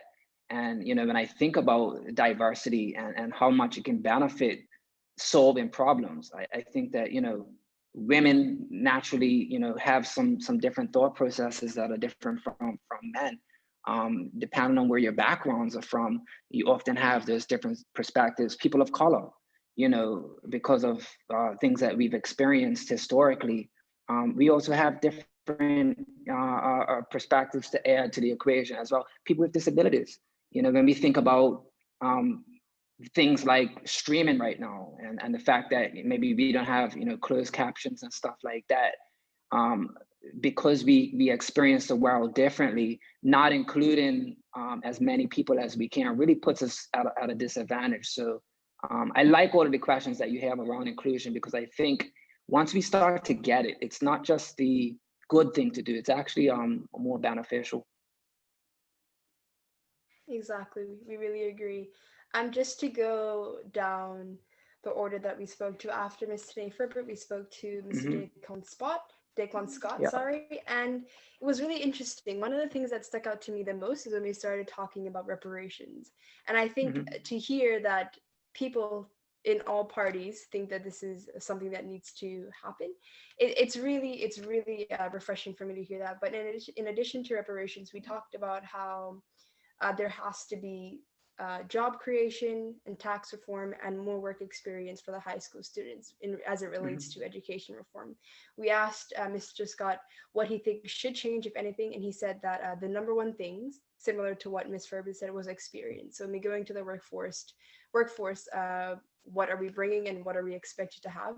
So it seems that he's in support of having more experience for high school graduates and even university graduates, which is similar to Miss Tanae Ferbert, which I thought was really interesting.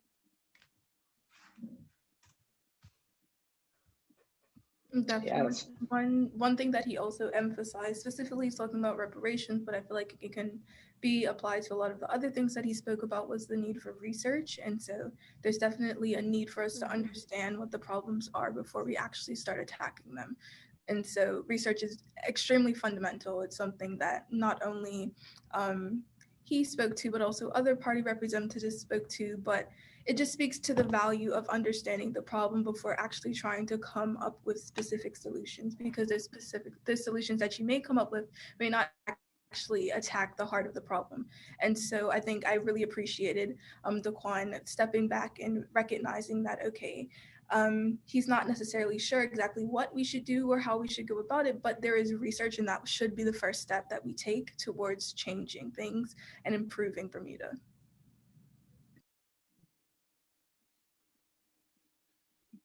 Exactly. And then our final guest for the first segment was Mr. Gavin Smith of the FDM. And we started talking to him firstly about the introduction of the new party and how that really was a surprise to everyone in a lot of good ways. And then we also talked about how he got into politics. We mentioned his intentions as it relates to education reform, which is a little bit different than what we heard from Mr. Scott. Gavin Smith, he presented the idea of merging with UWI to kind of boost national scores and everything. And we also talked about female representation with him. I mentioned the FDM's kind of majority women as a party.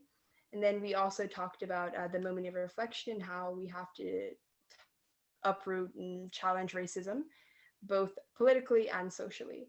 I think that was all that we talked about with Mr. Smith, and we should be having another guest shortly. Thank you so much for joining us again, and then we'll see you after the second segment. All right, good luck and keep those wonderful questions. This is education and you know, really critical thinking at its finest. So well done. Thank you.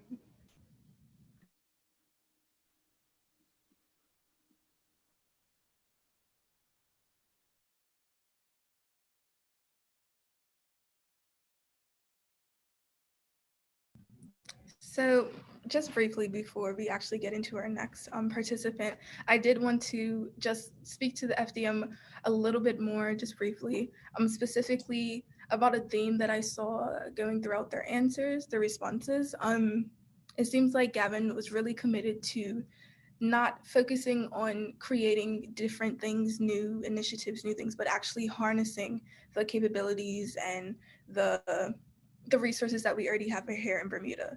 So I think that's a pretty interesting perspective, considering that we do have many resources in Bermuda that we can take advantage of. He speaks to already existing relationships between Bermuda College and also the UWI, and so just expanding on those relationships, expanding on the resources that Bermudians have, expanding on the skill sets that Bermudians have, is really important to the FDM. And I just wanted to speak to that briefly because I feel like that was a pillar of his conversation, and a pillar of the answers and the responses that he gave us. But moving on, we can go ahead and introduce our second, we'll go ahead and introducing our second half of this event.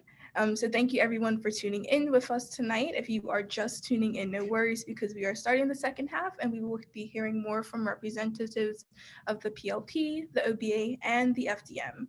We are more than excited to welcome the next candidate who already has a seat in the House, Mr. Minister Jason Hayward.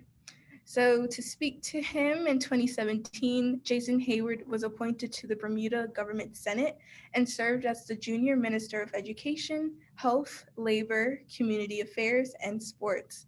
He currently serves as the Minister of Labor, but has previously served as the President of the Bermuda Public Services Union, President of the Bermuda Trade Union Congress, Chairman of the National Training Board, and Director and Treasurer of the Bermuda Credit Union.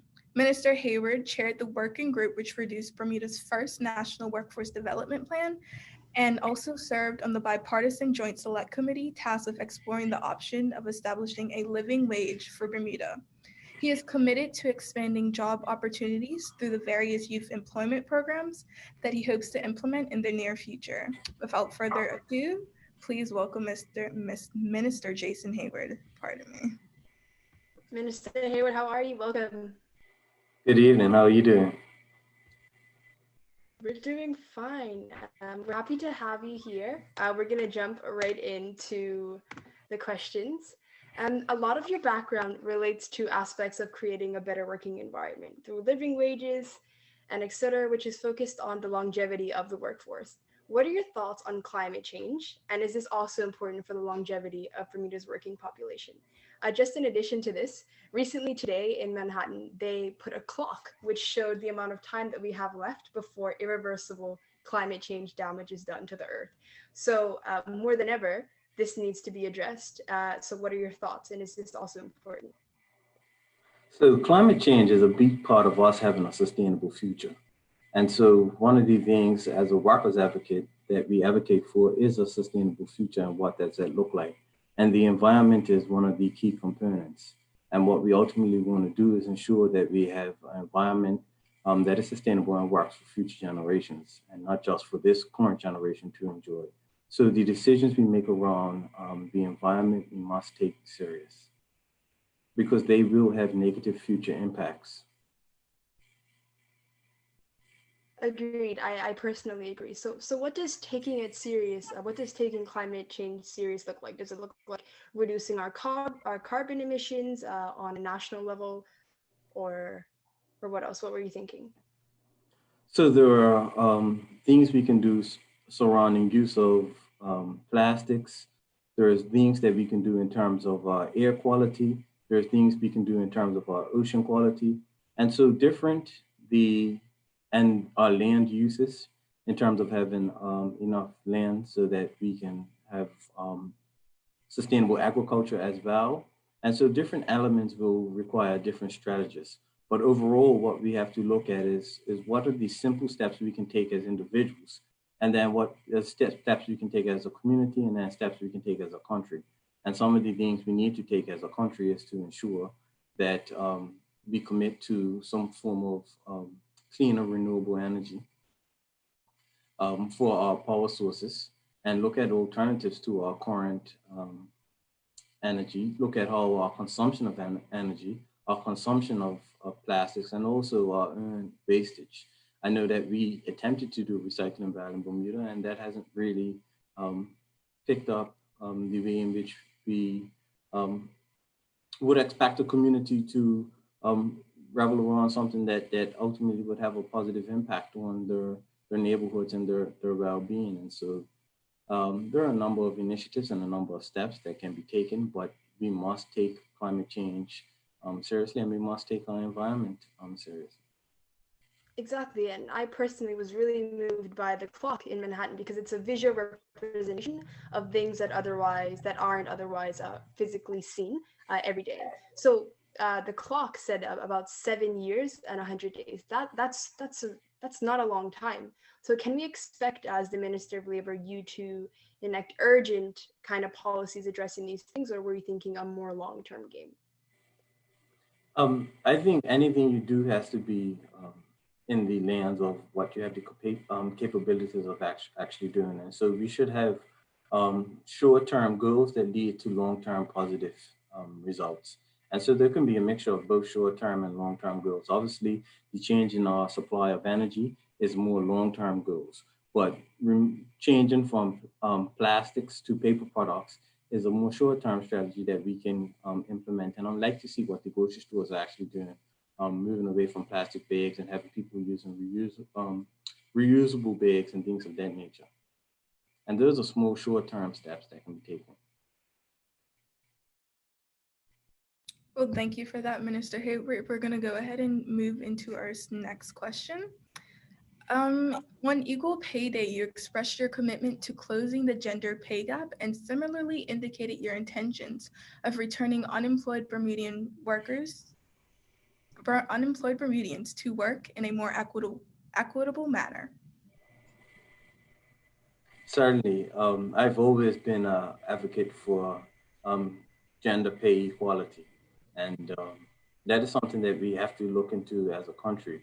It is unacceptable that men and women continue to be remunerated differently for equal work. And if you look at the statistics for equal positions, you will see that there is a disparity between men and women.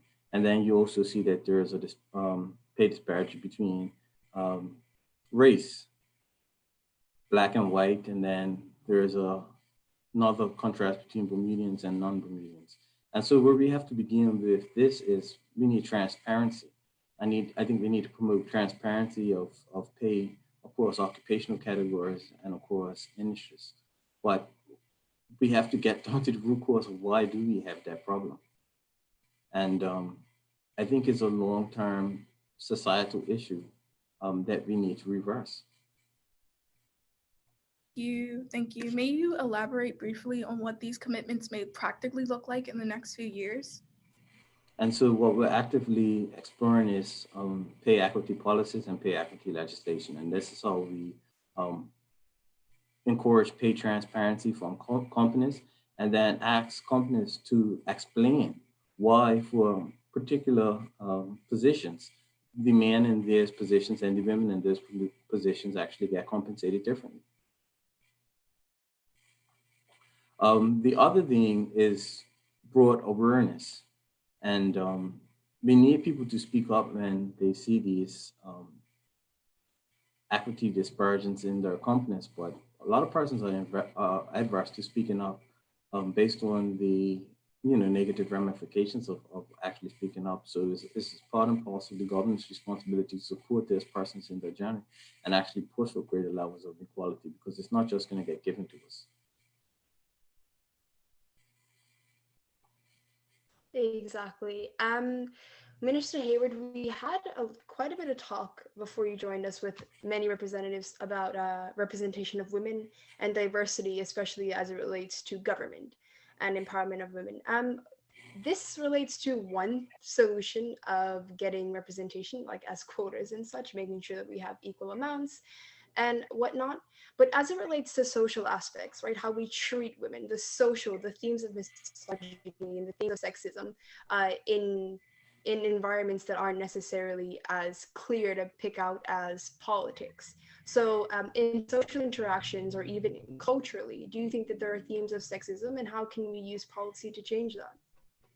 Certainly these things exist within our society. And from my lens, I don't necessarily know why, because I have always viewed my mother and my granny as kind of like the heads of my household, and they've always been strong role models in my life. And when I look at other women in our society, I say that there's of somebody else's mother, or there's somebody else's grandmother. And women have a lot to offer and they have value. And I think anybody that has generally embraced women around the table or women in a leadership position must see the benefit of having those women involved and their different perspectives and their different points of views. And there's a lot of merit in terms of us putting things in place to ensure that there's better representation across the board of women. I know one thing that the government is currently working on is also workforce equity, and workforce equity forces also a company similar to pay equity to say, why are there less representation of women on your board or in this particular occupational category, and what active steps are you going to make to ensure that you begin to have a composition that is more in alignment with the demographic makeup of the country.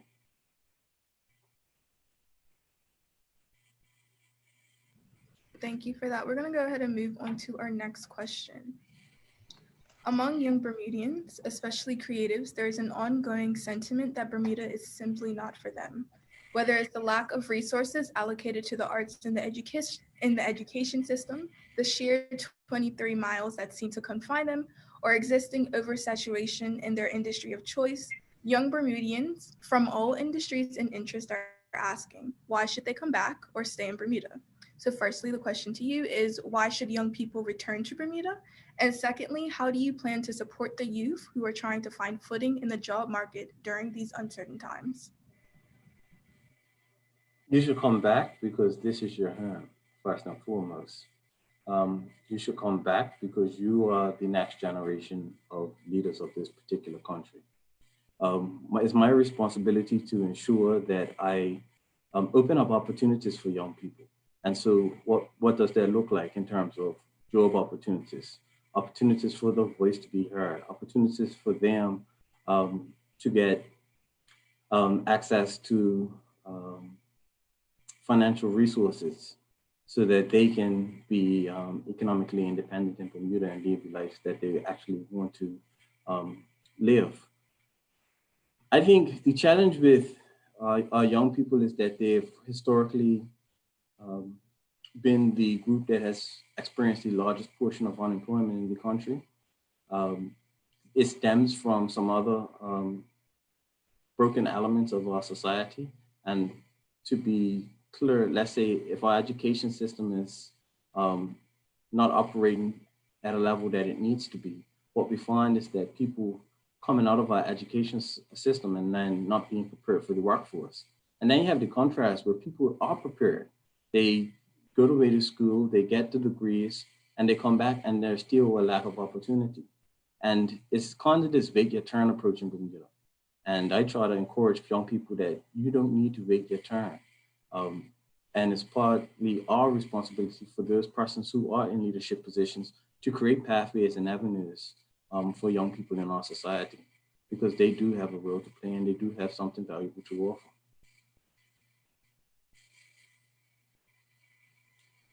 Definitely agree. Just on the same thread of youth employment, especially going on to university, I think one thing we've noticed, and we've gotten quite a bit of feedback from our audience about scholarships and how there's no real diversity in scholarships, or there's not as much as we need to have to satisfy the needs of the majority of our students who want to go to university. So, what do you think about the scholarship situation? Do you think we're doing enough, or do you think there's always room for improvement? And if there is, what can we expect from it? There's certainly more that needs to be done. I think first and foremost, we have to acknowledge that the current government, the Progressive Labour Party government, has increased funding for scholarships year after year. We have increased financial assistance for persons who want to go to the Bermuda College. And so across the board, we've had an injection of capital into the education of our young persons, but it's simply not enough. And it needs to be more of a community-wide approach. There's a lot of private sector resources that needs to go into some of our disadvantaged families so that those young persons can have greater opportunities for post-secondary education as well. And so there's a direct correlation between economic empowerment and economic prosperity and one's education level. And so a way for us to reverse some of the current trends in our society is having a more educated population. And so it will continually be this government's commitment to ensure that financial means is not a barrier to students getting post-secondary education, but I have to admit that more needs to be done. And what would you say to somebody who is eager to go to school and hasn't been successful in scholarships? What would your advice be to them? And so if I just look at my personal experience, my sister went away to university, and when I asked my parents, what about me? They said we only had money for one person. And so what I had to do is I actually worked and then done my bachelor's degree online.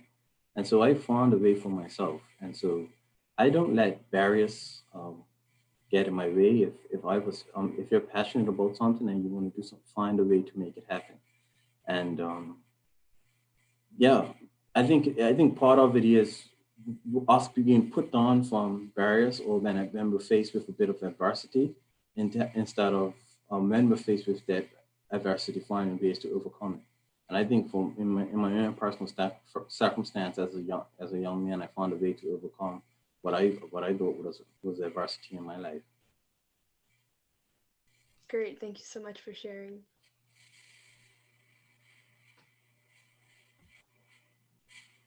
Moving on, within this last week, the PLP released their commitments to the youth and seniors.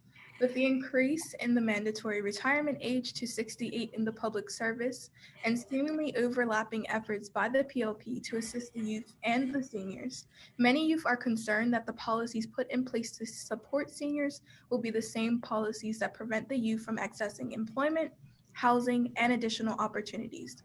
Are these concerns valid, and can you speak to the way that these commitments will function alongside each other? So I was part of the committee who actually recommended shifting the retirement age upwards, and there's a lot of positive benefits of shifting the retirement age upwards.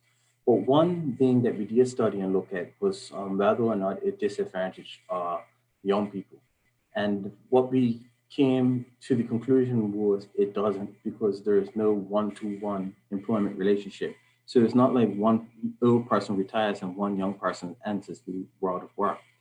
But when we looked at the overall landscape of Bermuda, what we recognized is there are more jobs in Bermuda than the number of Bermudians able to fill those jobs, which means that there are access capacity, and we have to channel our young people into careers that there is actually demand in industry. And so we have some occupational categories that are 70, 80% filled with non-Bermudians. And these are spanned across many industrial sectors. And so that there are still job opportunities available to our young people, even though the retirement age has been shifted up. Thank you for that. To follow up in the theme of overlapping commitments, how will the recently released one-year residency certificate impact your commitment to providing young people with access to the housing market? How can these efforts coexist? And so the one-year residential commitment is kind of for persons who want 1 year lease to rent houses and also to support Airbnbs and also our hotels, because not all of those persons will be staying in residential units. But in terms of our housing commitment to young people is we want our young people to be home earners. And so what we were doing is we're going to put a plan in place so that young people can begin the path of home ownership, which gets us all into that conversation of building generational wealth within our community. And so when we talk about that, we're not talking about giving our young people access to residential rental units. We're talking about home ownership, and we talk about our policies to support young people in the economy.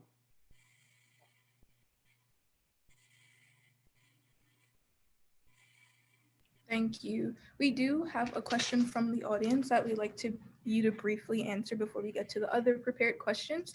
And that is, what is your party's plan to making solar energy more affordable and accessible? And so solar energy has, we actually support it. And if you looked at our energy strategy, the party supports solar energy.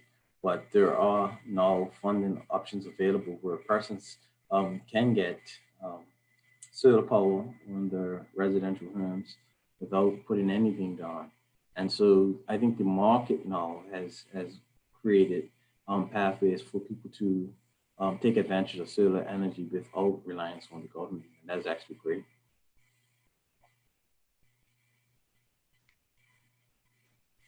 Agreed. So thank you so much for joining us. We're not done yet. We have one more question for you. I'm not sure if you've seen the video that's circulating, which talks about debate and the role they play in strengthening our democracy.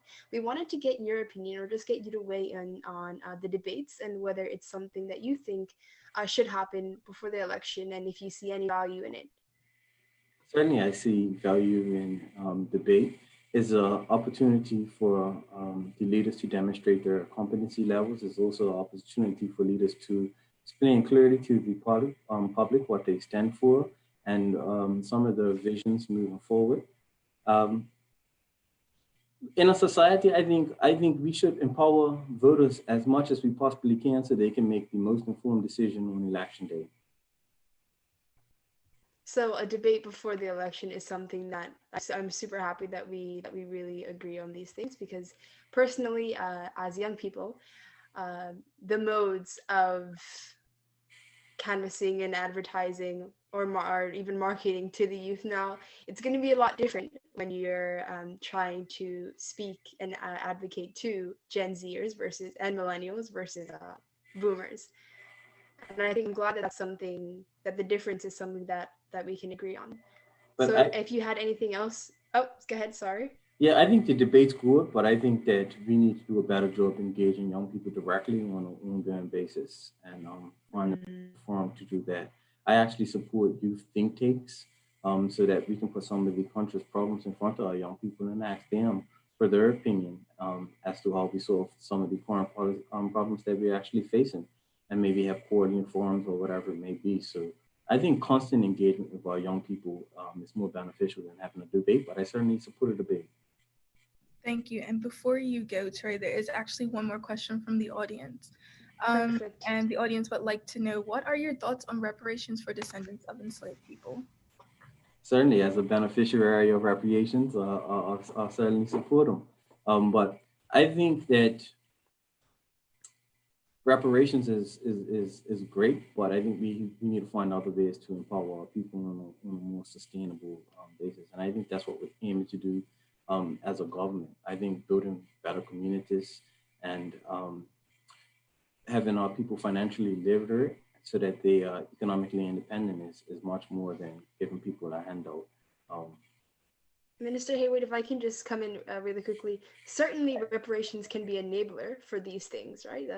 Reparations can be an enabler to financial literacy, to building community, because instead of focusing on basic needs and providing for themselves, they have the freedom and flexibility to focus on other things. Do you agree? Definitely.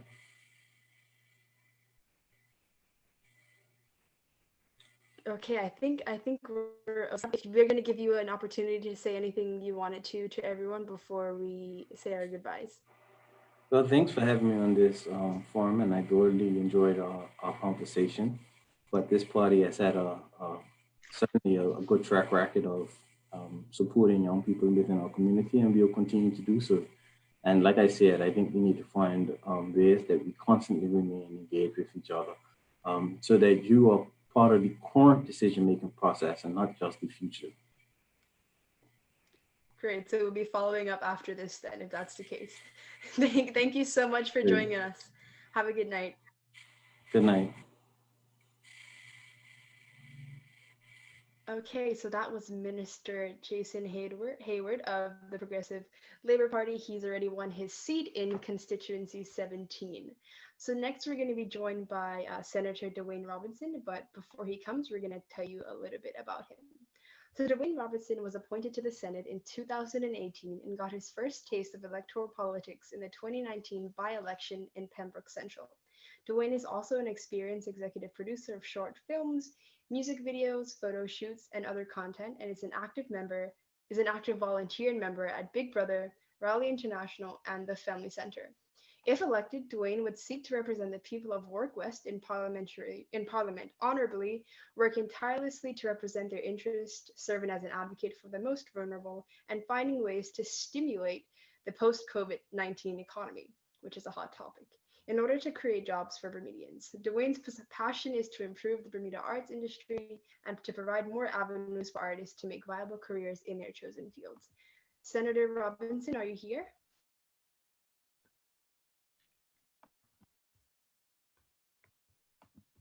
Okay, while we wait for him.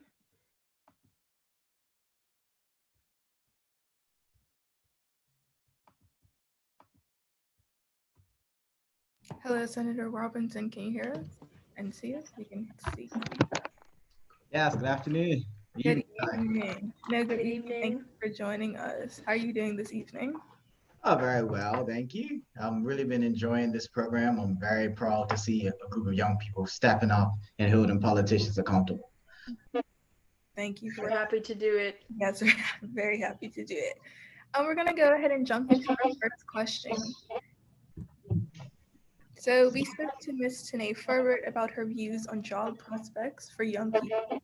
This issue is obviously not a new one, but actually one that has been worsened by the COVID-19 pandemic. How do you suggest we solve the issue of youth unemployment? And in what ways will you ensure the longevity of these new opportunities?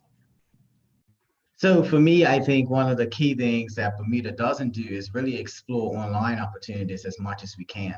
So we have, and me being involved in the arts, I really see a lot of opportunities for us to get involved in online ventures, online platforms, to minimize the amount of startup capital required for ventures. But if I was to be quite frank, I would basically recommend that everyone look at a skill that they have right now and try to make that into an entrepreneurial venture, or to try and push yourself into employment or self-sustainable employment. Because the way that this COVID-19 environment is going to be economically is you will see job shrinkage, you will see layoffs, you will see redundancies. So my succinct answer would be, look at skills that you have that you can translate into a venture that makes you money with very minimum startup capital, especially in the arts or social media or online platforms. That's okay. Can you hear me? Yeah, got you now. Perfect. That's great. Because as we know, in most countries, small businesses contribute the most to the local economy. So if I got what you said, you're basically encouraging everyone to find a skill and hopefully make a business out of it. So what the basic assumption under that is that there's governmental support for entrepreneur initiatives, right? Do you think that there is currently in the framework, the governmental framework? If not, what do you suggest? I think we do have microloans from the BEDC that are indeed support for young entrepreneurs, but I know that regarding what young people want to go into, there isn't much of a market for it.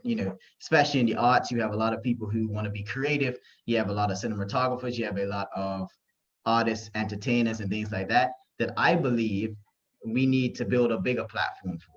So I do think that regarding support for young entrepreneurs, they can get like microloans, but my biggest push would be to try and create more platforms for them to make revenue.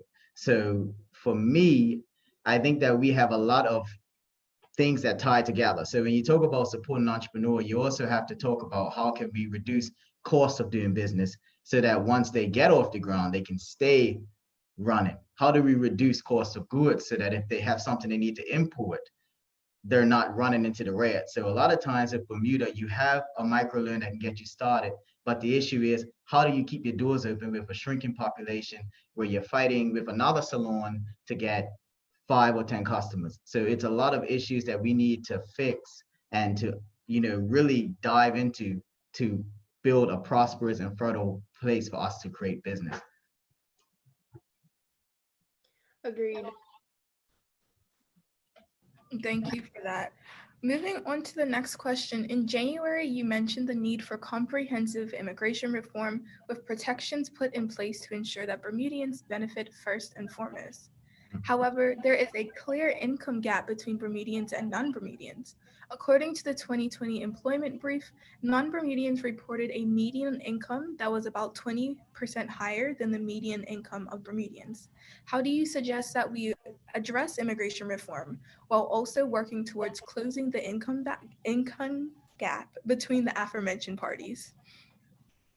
So I think the best way we can do that is to really build on our workforce development department and really leverage our ability to employ young Bermudians. And I think that we can and should create a register for, skill sets and things that we require that can be filled by Bermudians, and also cater our education system so that when our Bermudians graduate from those schools, they are geared towards filling these particular jobs. So we have right now a wealth gap, an income gap between locals and expatriate workers. And that can be filled if we create more avenues for young people and for Bermudians to move up the ladder and get underneath these people and trained, and then basically fill those positions as we go.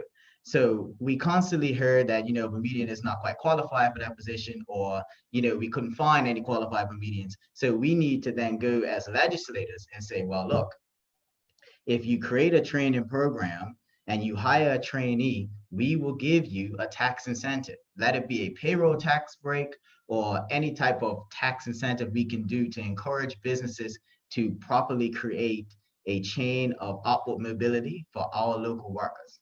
And if we can't legislate it and dictate, we don't want to dictate too much with the private sector, but we can create an incentive-based way in which Bermudians can climb a ladder, and it rewards the companies for doing so. Great. Moving on to the next question. You mentioned workforce, right? And a large contributor to the workforce are young people. In your video, your promotional video, you mentioned how the OBA is going to create educational development scholarships to help put young people in good jobs. Tell us a little bit more of what that looks like and what your intentions are. So with the OBA regarding that platform promise, it is a private and public partnership that we will look to strike to source funds to then give scholarships to young Bermudians that will gear them towards getting jobs. And on the flip side of that, we would then, put together a workforce development team that will identify and assess the jobs that are available for young people, or jobs that could be available for young people, and try to bridge that gap. Now, regarding the specifics, in our particular Westminster system as opposition, we aren't really privy to the inner workings of a ministry. But I believe that once given the chance to implement that, or put in a position to implement that, we will be able to produce a succinct, foolproof plan of how we would lead our young people to those particular jobs. Great. One quick follow-up, if you can just take maybe less than a minute to answer this. You mentioned good jobs, and I really want to know what a good job looks like, because in my brain, and I think most people's brains, the more you prop up a career perspective, the more that career perspective is more stable. So what do you say about young people going into different avenues instead of going into actual science or insurance or risk management, going into different avenues and creating more job prospects for more diverse kind of careers?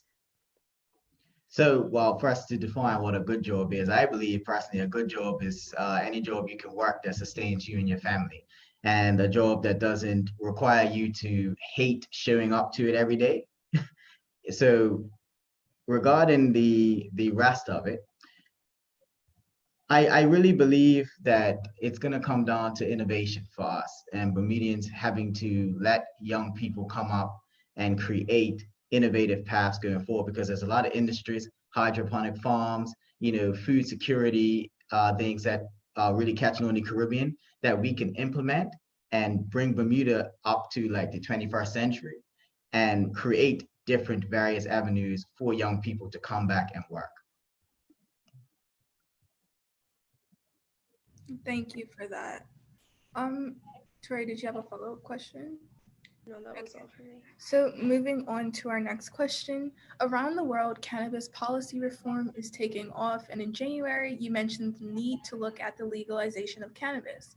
Now that government is taking steps towards legalization, what are your views on the proposed regulated cannabis scheme? And what features do you think are essential to ensure that this reform will equitably impact Bermudians and stimulate the economy? So my view on the current scheme by the government is what I would call corporate cannabis. It seems to be more geared towards large entities with the requirements of having a plot of land, having CCTV and camera and all that stuff, and then you have to pay for a license to grow. And I think, if you're growing for recreational use, I think if you placed or legislate a limit of how much you can grow for recreational and made that free, it would be more inclusive for people who are, just doing it for themselves. And if you want to stimulate the economy using cannabis, you have to put aside a budget, which is what we did with, when you legislated sugar tax. They had a portion of that money that went towards health initiatives. At least that's what we was told. Regarding this particular legislation, I think you need a portion of that to go towards educating people on marijuana and some of the health benefits and some of the ways to properly utilize it without, going into any sort of drug abuse. And also we need to make sure that there is a way for Bermudians to be able to break into that industry. And my personal belief is that we need to have two like main dispensaries, and then we need to have neighborhood wide dispensaries where we can get people who were at one point stigmatized and cut out of this particular industry to then be integrated and made legit and given the opportunity to service their neighborhoods legitimately. To follow up question to that, can you speak to what you would like to see happen to the people who have been, I think you briefly spoke to this, but to the people who have been affected by the criminalization of cannabis, people who have maybe been put on the stop list or are serving time, what approaches or what focused approach do you think would be beneficial to the specific people in those communities? I personally would love to see records expunged, so I would applaud the PLP for listing that they would expunge records, but I want this industry to be given to the folks that have been ostracized for utilizing it. I do not want us to have locked up people, to have put people on the stop list, only to then create a framework that only benefits the wealthy and people who have the money to put into starting and meeting the requirements of selling and growing marijuana. We need to make sure that the folks that were involved in that industry and have been punished for it are the first up to now be rewarded by this industry, and also to have their previous records expunged.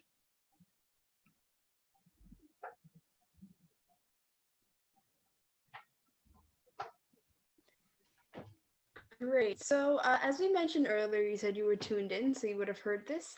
One of our missions as Bermuda Youth Connect is to engage with the leaders and provide the public with information that allows them to be informed, or at least more informed than they were before October 1st. We appreciate your participation and commitment to educating not only the youth, but about Bermuda, your personal views, and the party views, which is the OBA. We hope that this forum will be a precursor to a national debate with all the party leaders. Can you tell us a little bit about your personal views when it comes to debates? Do you think they're valuable? Do you think we need to have one before the general election on October 1st? And do you think it can strengthen our democracy? So fun fact about me, I was vice captain of the Cedar Bridge debate team way back when. So I definitely support debates, and I think that it's a great way for us to have our leaders of each party properly outline their platform. And you need an ideology clash.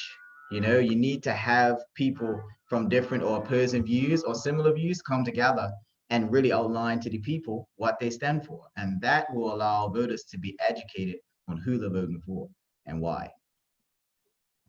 And do you think this is something that can happen before October 1st? Or do you think it's something that should happen before October 1st? Yeah, I thought that the date was set for the 28th. That not hasn't been solidified yet? I have no more updates besides the press conference today. We're just trying to gauge and see whether all politicians think that because of the timeline, it's appropriate for us to have a debate. But no, I have no updates, I don't think. Well, I definitely think it should happen before October 1st. Really, I think, to be honest, it would have been better to have happened before pre-polling, advanced polling as well. But that's past, unfortunately. It is. It really is. Haley, did you have any follow-ups? Yeah, we did have another question from the audience. Obviously, as a member of a party, you are usually supposed to align with your party views, and so this person would like to know exactly how you will be able to align your personal views with your party views, and how will that translate in the policies that you recommend and the things that you do if elected in Parliament. So first and foremost, parties are a collection of individuals. And I believe that if you are strong in your convictions, like myself, I fight tooth and nail to get things into the platform that I would like to see and that I think are beneficial. Like how I made sure that there was a youth manifesto or youth portion of our platform. So I think it's the strength of your voice and how strong you are of your convictions that will dictate the impact you have on the party as a whole. If you're somebody that goes into the caucus and you're just kind of there to agree, then your view will never be heard and you will always have trouble getting your points into your party platform. Yeah. But surely there's some similarity in values and ideology if you're in the same party, right? Yeah, but folks come from different walks of life, right? So it's like certain things I personally had to say to myself, and I think everyone who's thinking of going into politics should give themselves a set of things they will not bend on. And one of my particular things was marriage equality and bridging the gap between races regarding income inequality. And those are two things that if I don't see my party working on, then I have to like shut it down. Like, listen, this is what we have to do. We need to do this. And I think that if you find those convictions in yourself, you'll find that you will stand for it personally. And when you get that support from the people, your party will have to adapt because the people are sharing the support for what you're saying.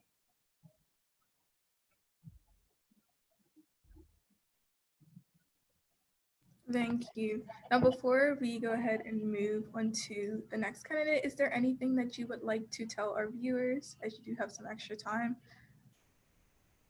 Yeah, definitely. I would say that regarding this particular election, I think it is crucial that young people tune in. And when I say, sounds crazy to say young people, I'm only got about 5 years on you guys, but I think it's crucial that we tune in into this election because after COVID, when the economic recovery is underway, we have a $3 billion debt to sort out, a debt that is going to shackle our children's children that will not be paid off in our lifetime. But we have to make sure that we're not the generation that stood by and watched. And when our grandkids look at us and say, hey, what did you do when this country was, spiraling? What did you do to get involved? Even if that means just being an informed voter. So I do say this election is going to determine where the country goes for the next few generations. The policies that are put in place by that government will determine how well we recover economically after COVID. So I just implore what you guys are doing. I hope that people are tuning in And I hope that you guys are going to continue to engage the youth like this. No, of course. Thank you so much for coming. We really enjoyed talking to you. And again, we wish you the best on October 1st. Thank you. Thank you so Appreciate much. it. Have a good one. You as well. So Now- that was Senator Dwayne Robinson from the OBA. And next we're welcoming Mr. Desmond Crockwell of the FDM. So Desmond Crockwell is the director and chief editor of Youth Vision Promotions. Desmond has devoted himself to the community and was recently acknowledged of Big Brothers Big Sisters of Bermuda, receiving the Mentoring Advocate Award for his commitment to mentoring youth in Bermuda. In addition to Big Brothers Big Sisters, Desmond is an active member at the St. George's and Hamilton Community Center and is the youth director at the Bailey's Bay Cricket Club. Desmond plans to use his extensive experience to bring education reform and tax reform to Bermuda. Let's welcome Desmond Crockwell. Hi, Mr. Crockwell. How are you? I'm wonderful. Can you hear me? Yes, we can hear you and we can see you. Okay, wonderful. Thank you for coming. How are you feeling this evening? Thank you for the invitation. I'm feeling good. It's been a long day. It's been a long process since this whole, campaign and stuff started. Let me say it's my first time entering into the political arena. So there's a lot of learning lessons, a lot of late nights, there's a lot of early mornings, a lot of lack of sleep, but it's worth it. It's been a joy, and I look forward to continuing this. We're glad to hear that. So we're just going to go ahead and jump into the questions that we have for you. Earlier, I asked Ms. Ferber to speak to the effects of the 2018-2019 sugar tax on Bermuda. As previously stated, there was a notable increase in prices as a result of this tax and an absence of predicted cost reductions for healthier food items. Cost of living is an issue for many Bermudians who are finding themselves unable to live on the island that they call home. My question to you is, how do you propose we address taxation in a broader sense to balance the costs incurred by the citizens of Bermuda and the resources and services that government provides? I think, first of all, we have to each take responsibility for our own lifestyles, and healthy living is something that I think should be promoted more, because I think that when we look at the sugar tax, it does affect our pockets as much as our bodies. But when we look at the alternative way of living, then I think that we can realize a healthier living is imperative for longevity, period. I think that the sugar tax, like the other taxes, as a matter of fact, was to deter people from purchasing the items. But if you look at things like the cigarettes, right? The cigarette prices go up, people still buy it.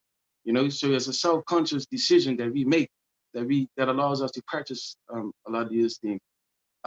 But having said that, there are items that are necessities that we have to purchase that will have the sugar in them, and so it affects our pockets. But one thing we must do is we must check our way of living, and we must learn to eventually we go back to our gardens, we go back to some of our lifestyles that we used to live prior to this processed food that we're purchasing. Because a lot of it is processed food, and it's unhealthy for us. And so as a person that's now into the food is become more health conscious in the things that I eat and exercise, that has a lot to do with our lifestyle and a lot to do with the things that we practice. So be mindful that we can't keep buying a lot of stuff that's unhealthy for us, because it's expensive as well. And also healthy living is expensive. So, we got to put more hands in the gardens, and we got to drop more fishing lines overboard. And I think that we'll see a healthier lifestyle, period. So that's my response when it comes to the sugar tax, period. I think is just a way of government trying to, get more money from the people. That's what I think, to be honest. And of course, it all reels downhill. So the person at the bottom has to pay the price, the main price. Thank you for that, Mr. Crockwell. So we spoke earlier today to Mr. Gavin Smith, and one of the things that we were talking about, I found most interesting, was the FDM's education platform, which looks really different than most. So we wanted to know, what directly are you trying to fix? What are you trying to correct in the Bermuda public education with the kind of collaboration with the UWI? I think it's more of a cultural connection that we want to pick up on. Because many of us actually come from non-West Indian. And I think that, you know, having that, we do have the access to the UK living, we do have the access to the Americans among the colleges and whatnot. But that cultural connection, I think, is important with self-identity and with us going forward. And I think that it's important that we do build that relationship, maintain the relationship, strengthen the relationship with the UWI, and it allows us to see ourselves, you know, in a different way academically. Because again, wherever you go, you're gonna pick up these cultural traits. And if we're in England and we're in the UK, we're in the Americas, we pick up more than just the academic side, we pick up some cultural traits. And so I think that that cultural connection and the strengthening of our cultural connection with the West Indies is imperative to our whole country moving forward. And it's not for everybody. So, you know, some people will still choose to go to the other areas, but I think that the relationship with the University of West Indies is definitely important when it comes to our cultural development and knowing oneself. Exactly, and hopefully that translates into better national averages as it relates to test scores. Yeah, exactly. And there's also who you compare yourself with when it comes to these test scores, you know? So I think that people will be able to identify with what it is that we're doing and how and where we're trying to go to when it comes to our country. Because if you look at even the industries of the West Indies and our industries, we're very similar. You know, we're very similar in our industries. We're very similar in a lot of our the tourism and whatnot becoming at our forefront of our industries, but very much similar that we're similar in even the sports that we play. You know, I think that we can identify with that. So it's more than just the academic side again. I think it's definitely more to than just, you know, how intelligent we are or how culturally aware we are as well. Thank you for that. Moving towards a more environmental related question. In the past week, Bermuda has been greeted by two hurricanes, leaving there no room for the denial of the very present threat of global warming. Rising sea levels threaten Bermuda, and we need leaders that are dedicated to environmental change and moving Bermuda towards a more environmentally friendly future. What efforts will you be making to combat the climate crisis, and what changes can we expect to see? Well, I can speak for myself in that instance because we can only make recommendations to the greater party itself. But let me start off by saying that I think that Belco needs competition. I think that electrical, I think that our buildings, particularly our government buildings, municipalities, BLDCs, they need to be fitted with some sort of solar panels and some sort of renewable energy. Because I think that we can look at what's happening with the whole global warming thing. A lot of it has to do with our way of living and you know the gas in the air, diesel engines, a lot of stuff that we can now move away from because technology is taking over. And I think that there are advancements in technology that can allow us to get away from the um, traditional ways of living. And I think that, you know, definitely using solar energy as a part of this renewable energy, sorry, as a part of development and moving forward will get us away or keep us mindful of, you know, the whole epidemic that's going on because a lot of us way beyond our control, right? We're just a small country, so a lot of that has to do with these big cities that's got a lot of these gases in the air and whatnot, and it's damaging our whole solar system period. And it's just the effects of it. You can see it now with the boom going on. So also, as I think Jason spoke to it earlier, recycling. You know, we got to be very mindful of the stuff that we throw out there, and transferring from plastic to paper usage. And I think that there's other ways that we can live a cleaner lifestyle.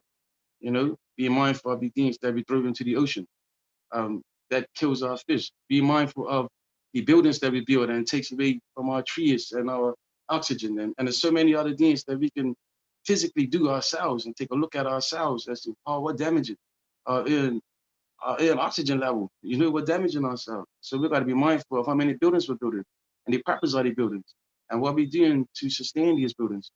So there's a logistical steps that we can take, I think, that would definitely assist because there's only so much we could do in the end. Exactly. Just a quick follow-up question. I asked Minister Hayward this question. This was an audience question.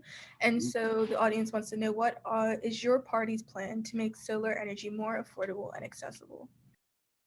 Our party's platform to make it more affordable and accessible, you said? Sorry? Yes, what is your party willing to do to make solar energy more affordable and accessible to Bermudians?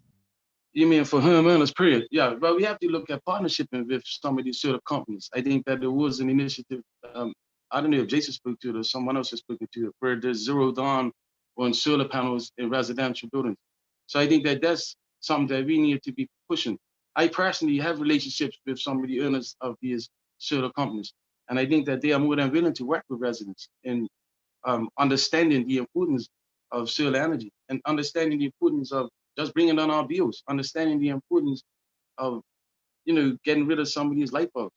You know what I mean? It's a lot of, we need to build relationships, and we can't be afraid to sit down and talk with people that we may not agree with or we may have to learn from. And I think that's a mistake that we see some of our leaders making, is that we're not listening. We're doing more talking than we are listening when it comes to long-term solutions. I think we're doing a lot of talking. So we need to build these relationships. There are people on this island that are ready to offer residents these solar panels and renewable energy options. But we have to take a serious look at it. And some of our buildings in town, particularly our government-owned buildings, they need to be fitted with renewable energy and solar panels, because that saves a lot of money in the long run.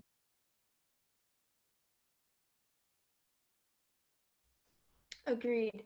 Just to continue on the theme of sustainable habits and creating a more habitable future for our young, for all of our offspring. I mentioned to Minister Hayward earlier about how recently there was a clock put in Manhattan that shows the amount of time left that we have before we do irreversible damage to the earth as it relates to climate change. So as a government, what do you think we can do to encourage more sustainable habits on an individual level? I know you mentioned single-use plastics, but how do we actually enforce these things? Because suggestions are great, but unless a lot of people are doing them, there's really no national impact. So what can we do to encourage these habits? Yeah, I got you. Well, I think that, government can only do so much, right? It's up to individuals in particular. And I think that we, as the organization that wants to lead, marketing is important. I think that it should be made imperative that we have separate disposals. I think that right now is an option where you have the blue bag and then you have the green bag. You can throw your plastics in any bag you want, but that should be made imperative. I think that should be made, it should be made more aware. We should be made more aware of that. And I think that even if we have one day, how we used to have the 2 trash days, and I'm going to put this forward to the group, but we can have one day of recyclable and one day of regular trash, where it's actually separated. And I think that we need to make that so conscious. We need to make our people so conscious, because in the end, it's us. It's us that have to be responsible for separating our plastics. It's us that have to be responsible for how much we're throwing away, and even in our health, in our way that we live, smoking and stuff out in the public. A lot of things that we can do and that we need to do, and take a look at ourselves. Encourage your brothers, your sisters, your mamas, your parents, put on these cigarettes. You know what I mean? And it's imperative that we do these things, because in the end, we are the ones that control this country. It's us, the people. It's you lot that control this country. And you hold the government accountable. So I'm not here, and let me just slip this in real quick. I have my notebook, because I'm here to get your suggestions as well. You know what I mean? As to what can we do. Because your input is important. Like, today as followers are tomorrow's leaders. You will be sitting in this chair in the next 10, 15 years, and they'll be asking you questions. So we want to get your opinions and your advice, your suggestions, your recommendations as well. And that's something that I think that I want to ask you all after, is at the end of this. I see that you, at the end of this, you're throwing it at us. But at the end of this, I really want to ask you all your opinion and your input, because you all are, you're wise, you're smart. I think people may, I don't want to say underestimate, because we do know how smart you are, but to include you in the decision-making process, I think is so important. And I think that can be something that's undervalued. No, I really appreciate it. I'm sure we really appreciate that sentiment here at Bermuda Youth Connect.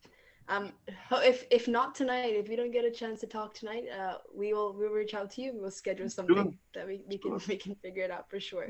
Definitely.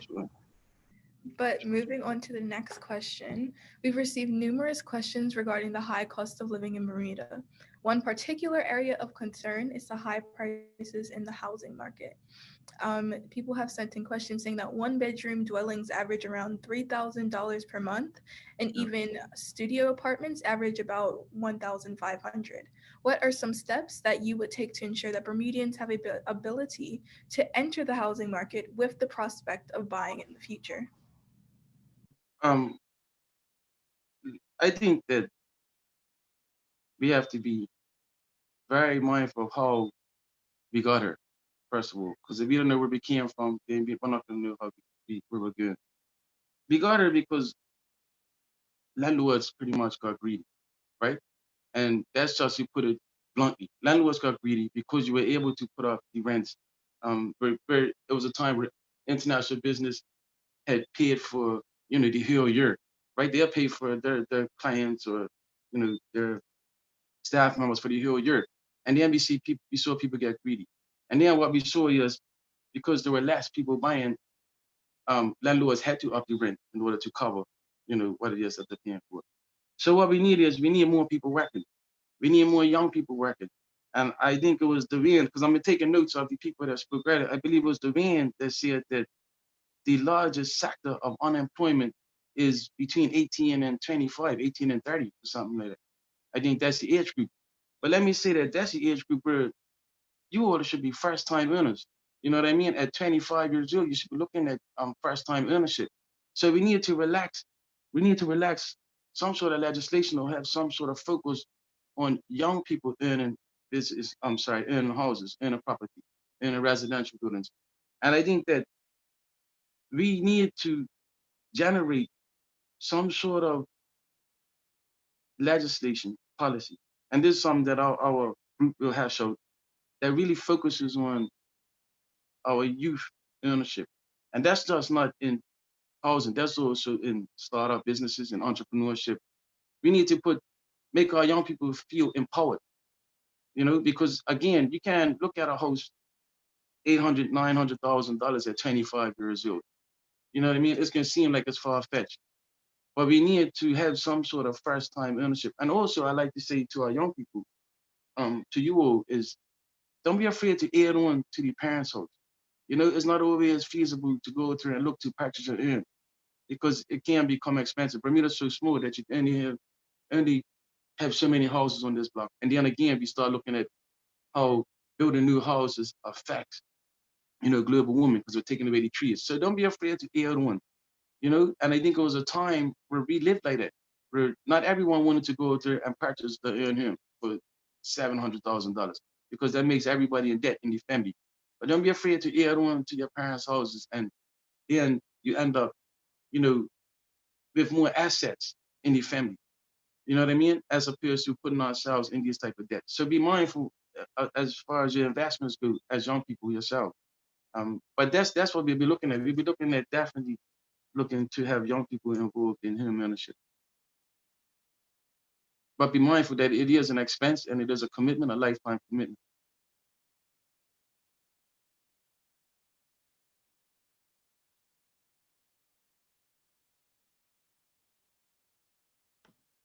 Great, thank you so much. Both of you was on mute just now. Both of you was on mute. The other one, wait for the other one to say something.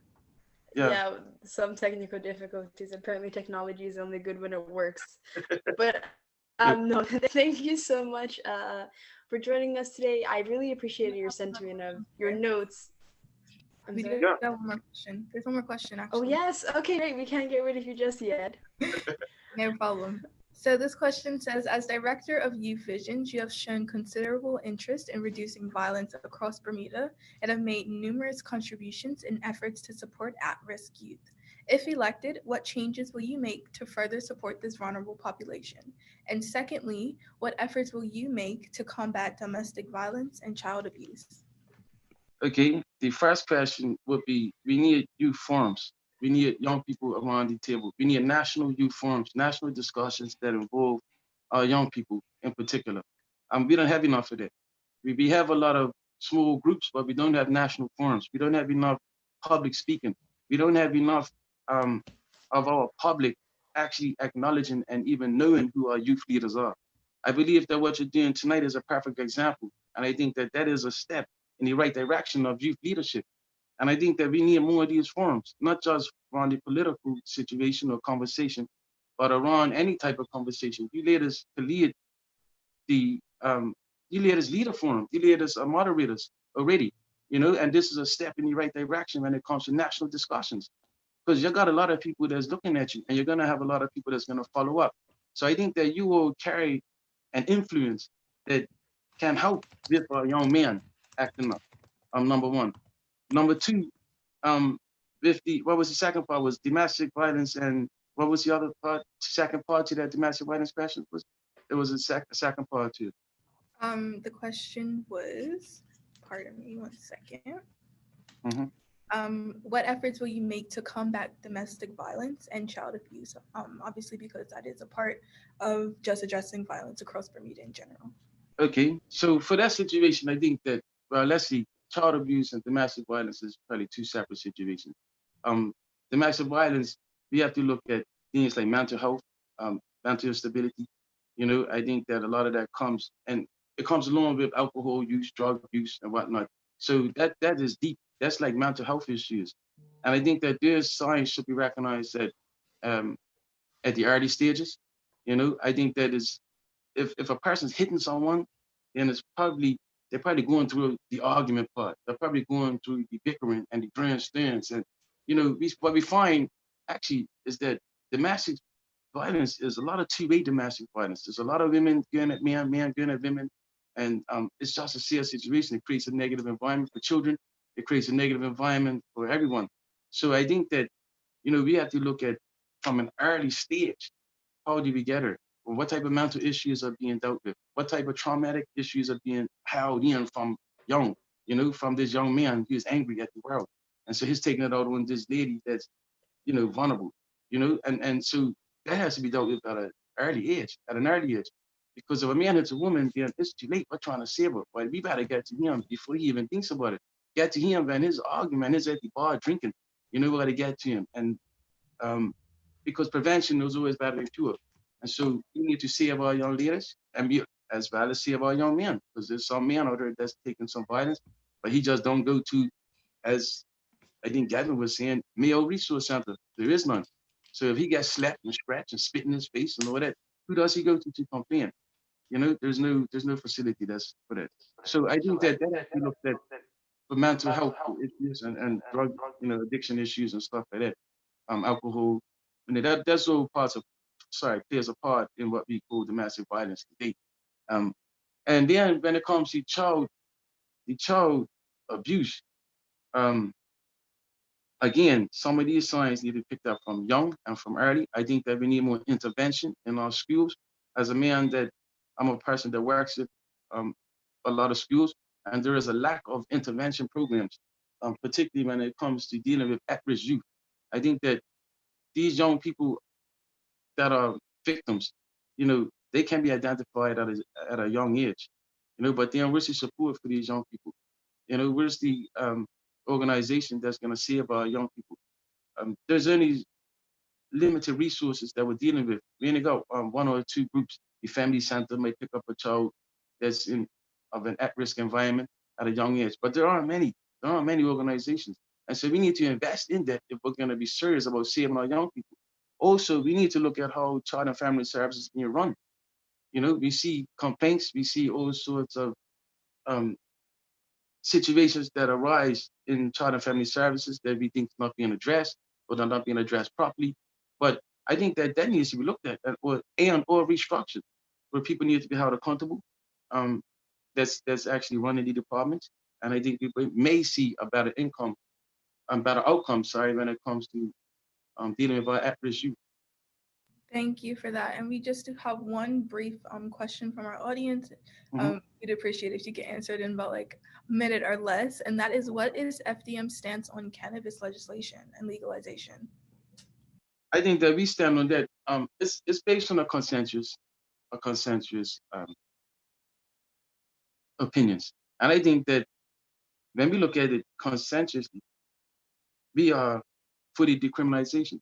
And I think that what I can say is that, you know, what the structure that's set up now is not really decriminalization, right? It comes with some sort of, you know, stigmas and all these type of what is it called? Sorry. They come with all sorts of outlines and you got to pay this certain amount of money for this level and pay another certain amount of money for this level and that level. But what I'm advocating for is that is legalized. You know what I mean? And I think that's what the country would be more comfortable with, legalizing it. But again, we have to be mindful of the ages of children that are involved in and indulging in the decriminalization of marijuana and smoking marijuana. And, you know, we can encourage it to be used by the wrong crowd, particularly our young people. But I must say that, you know, for legalizing it, I think that there is a less of a risk when it comes to the criminalization of marijuana and other drugs. I think that is known as a lesser harmful drug traditionally. But, you know, we also have to be mindful of what they're putting inside of this marijuana nowadays, because it's not just a plant. You know, people are putting all sorts of chemicals in there. And we've got to be mindful of how that affects our young people, particularly the brains that are still developing. And that's our youth in primary schools and middle schools. You know, we've got to look at that, how it impacts them, because it's not for everybody. It's not for everybody. Great, thank you so much. Before we wrap up, we're gonna invite Birminghams to come back. But before you go, we just wanted to get your opinion on debates and the role that they play in democracies, especially before the October 1st. Are you in support of debates? Do you see the value in them? And do you think it's possible or even appropriate to have one before the election on October 1st? Well, first of all, I don't really like the word debate, to be honest. I'd rather use the word discussion, you know, because these should be discussing topics. I think debate would be more of, it is set up as more of this two going at it. But I think we need to discuss topics. And I think that the people of this country can look at how these topics are being discussed, and then we can make a decision on who we think is more logical in discussing these topics. Because we're tired of the mudslinging politics, right? Like, to be honest, we're tired of these parties going back and forth at each other and getting into real fight-like debates. You know what I mean? And we need more discussions. You know, we need more of what we call reasonings. Like, we need more logical conversations over our policies. And people need to be man enough to sit down and reason about these policies and not just sit there and throw stones. Because I'll tell you this, pre-election promises and post-election action are always far and few between. So no matter what they say beforehand, if it's not logical and if it's not discussed properly, then it's only going to look like desperate pleas to people to vote for them. And that's what we get. We got a lot of promises, but there's no discussions beforehand. So I think that I don't really like the word debate, but I like the word discuss. Let's discuss these topics that these people are, that's going to affect our people. And I think that's more of a logical statement for me. So I'm used to the word debating, but I love to see our leaders come along and discuss some topics. Exactly. And then we will see who's ready to lead the country forward. Exactly. Thank you so much, Mr. Kwakwa, for giving us a piece of your night and coming and being willing to talk to us. We'll be sure to reach out so we can schedule a one-on-one and talk about your notepad and what we can add to it. Yes. I got a lot of notes written down from, I don't know if you can see, maybe you can, oh, there you go. I got a lot of notes written down from you lots, everybody. I appreciate your voice. It's so imperative that we get this going, and I really, really appreciate your courage. And I just think that, you know, we should get a leaders discussion, an upcoming leaders discussion. I encourage that. Thank you so much, Mr. Kwakwa. Have a good night. Thank you. Enjoy. So that was Mr. Desmond Crockle of the Free Democratic Movement, our last guest of the night. What a bittersweet moment.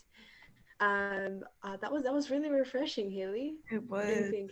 I think we've had a great discussion.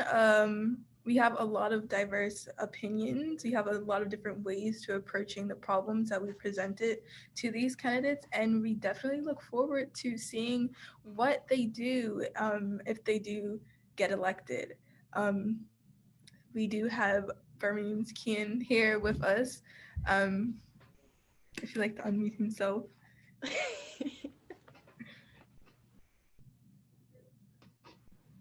I'm sorry, this everybody's having a little hiccup with the mute button, right? But I just want to say that last discussion and all the way back, I've just been sitting here just really appreciating this forum, because the energy has just been next level. It's so refreshing that everyone who's came through has just had such freedom to just really be honest. There's been no throwing of rocks. There's just been just a good vibe. And so, whether you're on Facebook watching right now, YouTube has just been steady with like 100 people watching for and you've been going for over 2 hours. Everybody in the comments before we leave, just congratulate these young ladies for their phenomenal work. The questions that you have asked have been so well thought out. So much research has gone into this, you can tell. And if this is any indication of the future, we are in such good hands. Proud is an understatement. So well done to all of you. And Desmond just now was asking about some content and thoughts that you have, and we're excited to say that we did. When we met up the other day, we did go through a range of topics. So we're going to be working to produce those videos in short order. But I think a question that people might have when it comes to Bermuda Youth Connect. You started with such energy, right? What is next? I know this is going to go beyond the election, and also, your sort of mission is to really connect young people with this, political sort of arena. But I think it's going to grow bigger than that. But what are some of your thoughts about initially the response from people being so impressed with what they see in you, and also the future for this organization? Well, we definitely we love the support. We appreciate the support from the community, but this is not the end. This is just simply the beginning. The discussion does not stop simply because a government gets elected. We have to hold them accountable and make sure that they hear our voice, and make sure that they are communicating to us exactly what they plan to achieve and how they plan to do that. And so we think that discussion is very important for us to have a sustainable and robust democracy. Like this is not simply just for political reasons. This is just to actually make sure that Bermuda is operating in a manner in which the citizens are able to have a voice in what happens in our country. And so it goes beyond political parties. This is just the beginning, like I said, and we are committed to making sure that the voice of the youth of Bermuda is heard. So how do you balance, because I know a lot of you are in school right now as well, you're balancing multiple things. What's that dynamic like? Because I think, this is really, I don't know how big you think that this, could be. It's already massive in our eyes, but balancing this platform now with everything else that's going on, what's that going to be like? Well, growth. I think growth is really different, right? You can never really prepare for it. It kind of just happens, and then you kind of adapt to it. It is a struggle being full online university student, and then also trying to do this and work and other things. But it definitely, I think it teaches you things as well as stresses you out. So hopefully, we can continue having a healthy balance. And I think a part of having that healthy balance is having more members. And I'd love to see Bermuda Youth Connect grow. I'd love for it to be a huge platform, not only for the four of us, but for more young people who want to come in and just get involved, and then hopefully that can snowball into something bigger. So yeah, it's really been a learning curve for me especially, and yeah, I'd love to see it grow. And final question, I know I'm turning into the interviewer now, but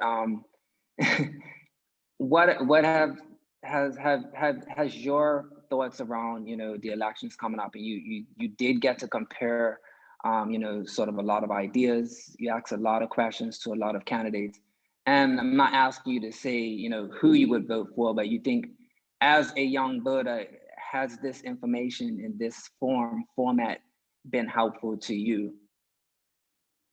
Well, I think this has definitely been a very productive experience and very informative, especially for first-time voters and individuals who have not had a chance to do their own research or figure out some of their party's platforms or where they stand on certain issues. And so, especially for the FDM as a new party, this was a great opportunity for them to introduce themselves to the community and especially the youth. And so I think that we are definitely looking at this election through a different lens because we now have the different platforms, or so to speak, of these specific parties. We now know what the FDM is about, and I think that we can say we can definitely make a more informed decision at the polls on October 1st, not only the youth, but Bermuda in general. Anybody who's tuning in, I'm sure that they've learned something new, and they will take that information with them and use that to, you know, inform their vote.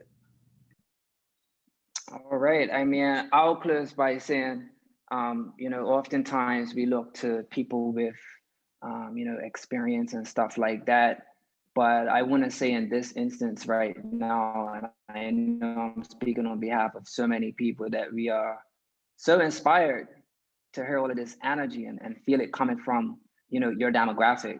You know, young people are really the future. And it's great to know that, you know, you are so passionate, you care so much, and that you are not just, you know, talking about it, you're actually making the steps to really make a difference. And I think that you've impacted a lot of people, young and old. You know, we've looked at the people that have been online, for instance, for this forum, and it's not just people your age. So I think that, you know, our country as a whole has really benefited from the fruits of your efforts. So well done.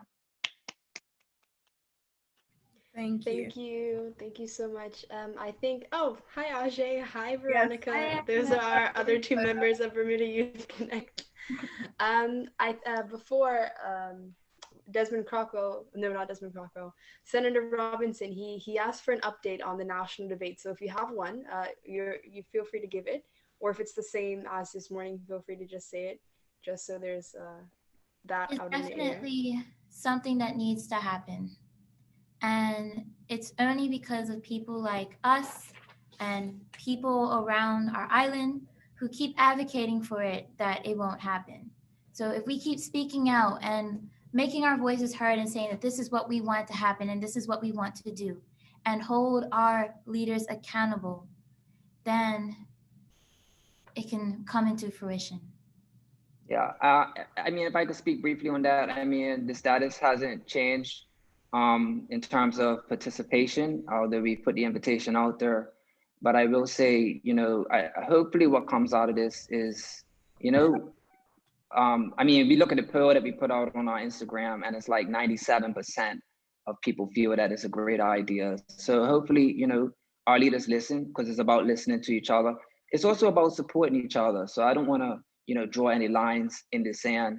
You know, at the end of the day, politics is not a silo. And so as individuals within the community, it's important that we support each other regardless.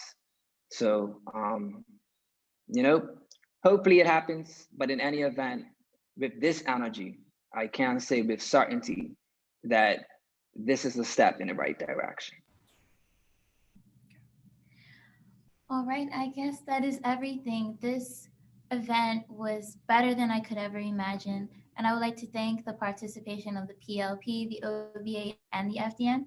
And also a special thank you to Burmemes. Your support has been so gracious. Like, we cannot imagine, like, you guys deserve the biggest round of applause.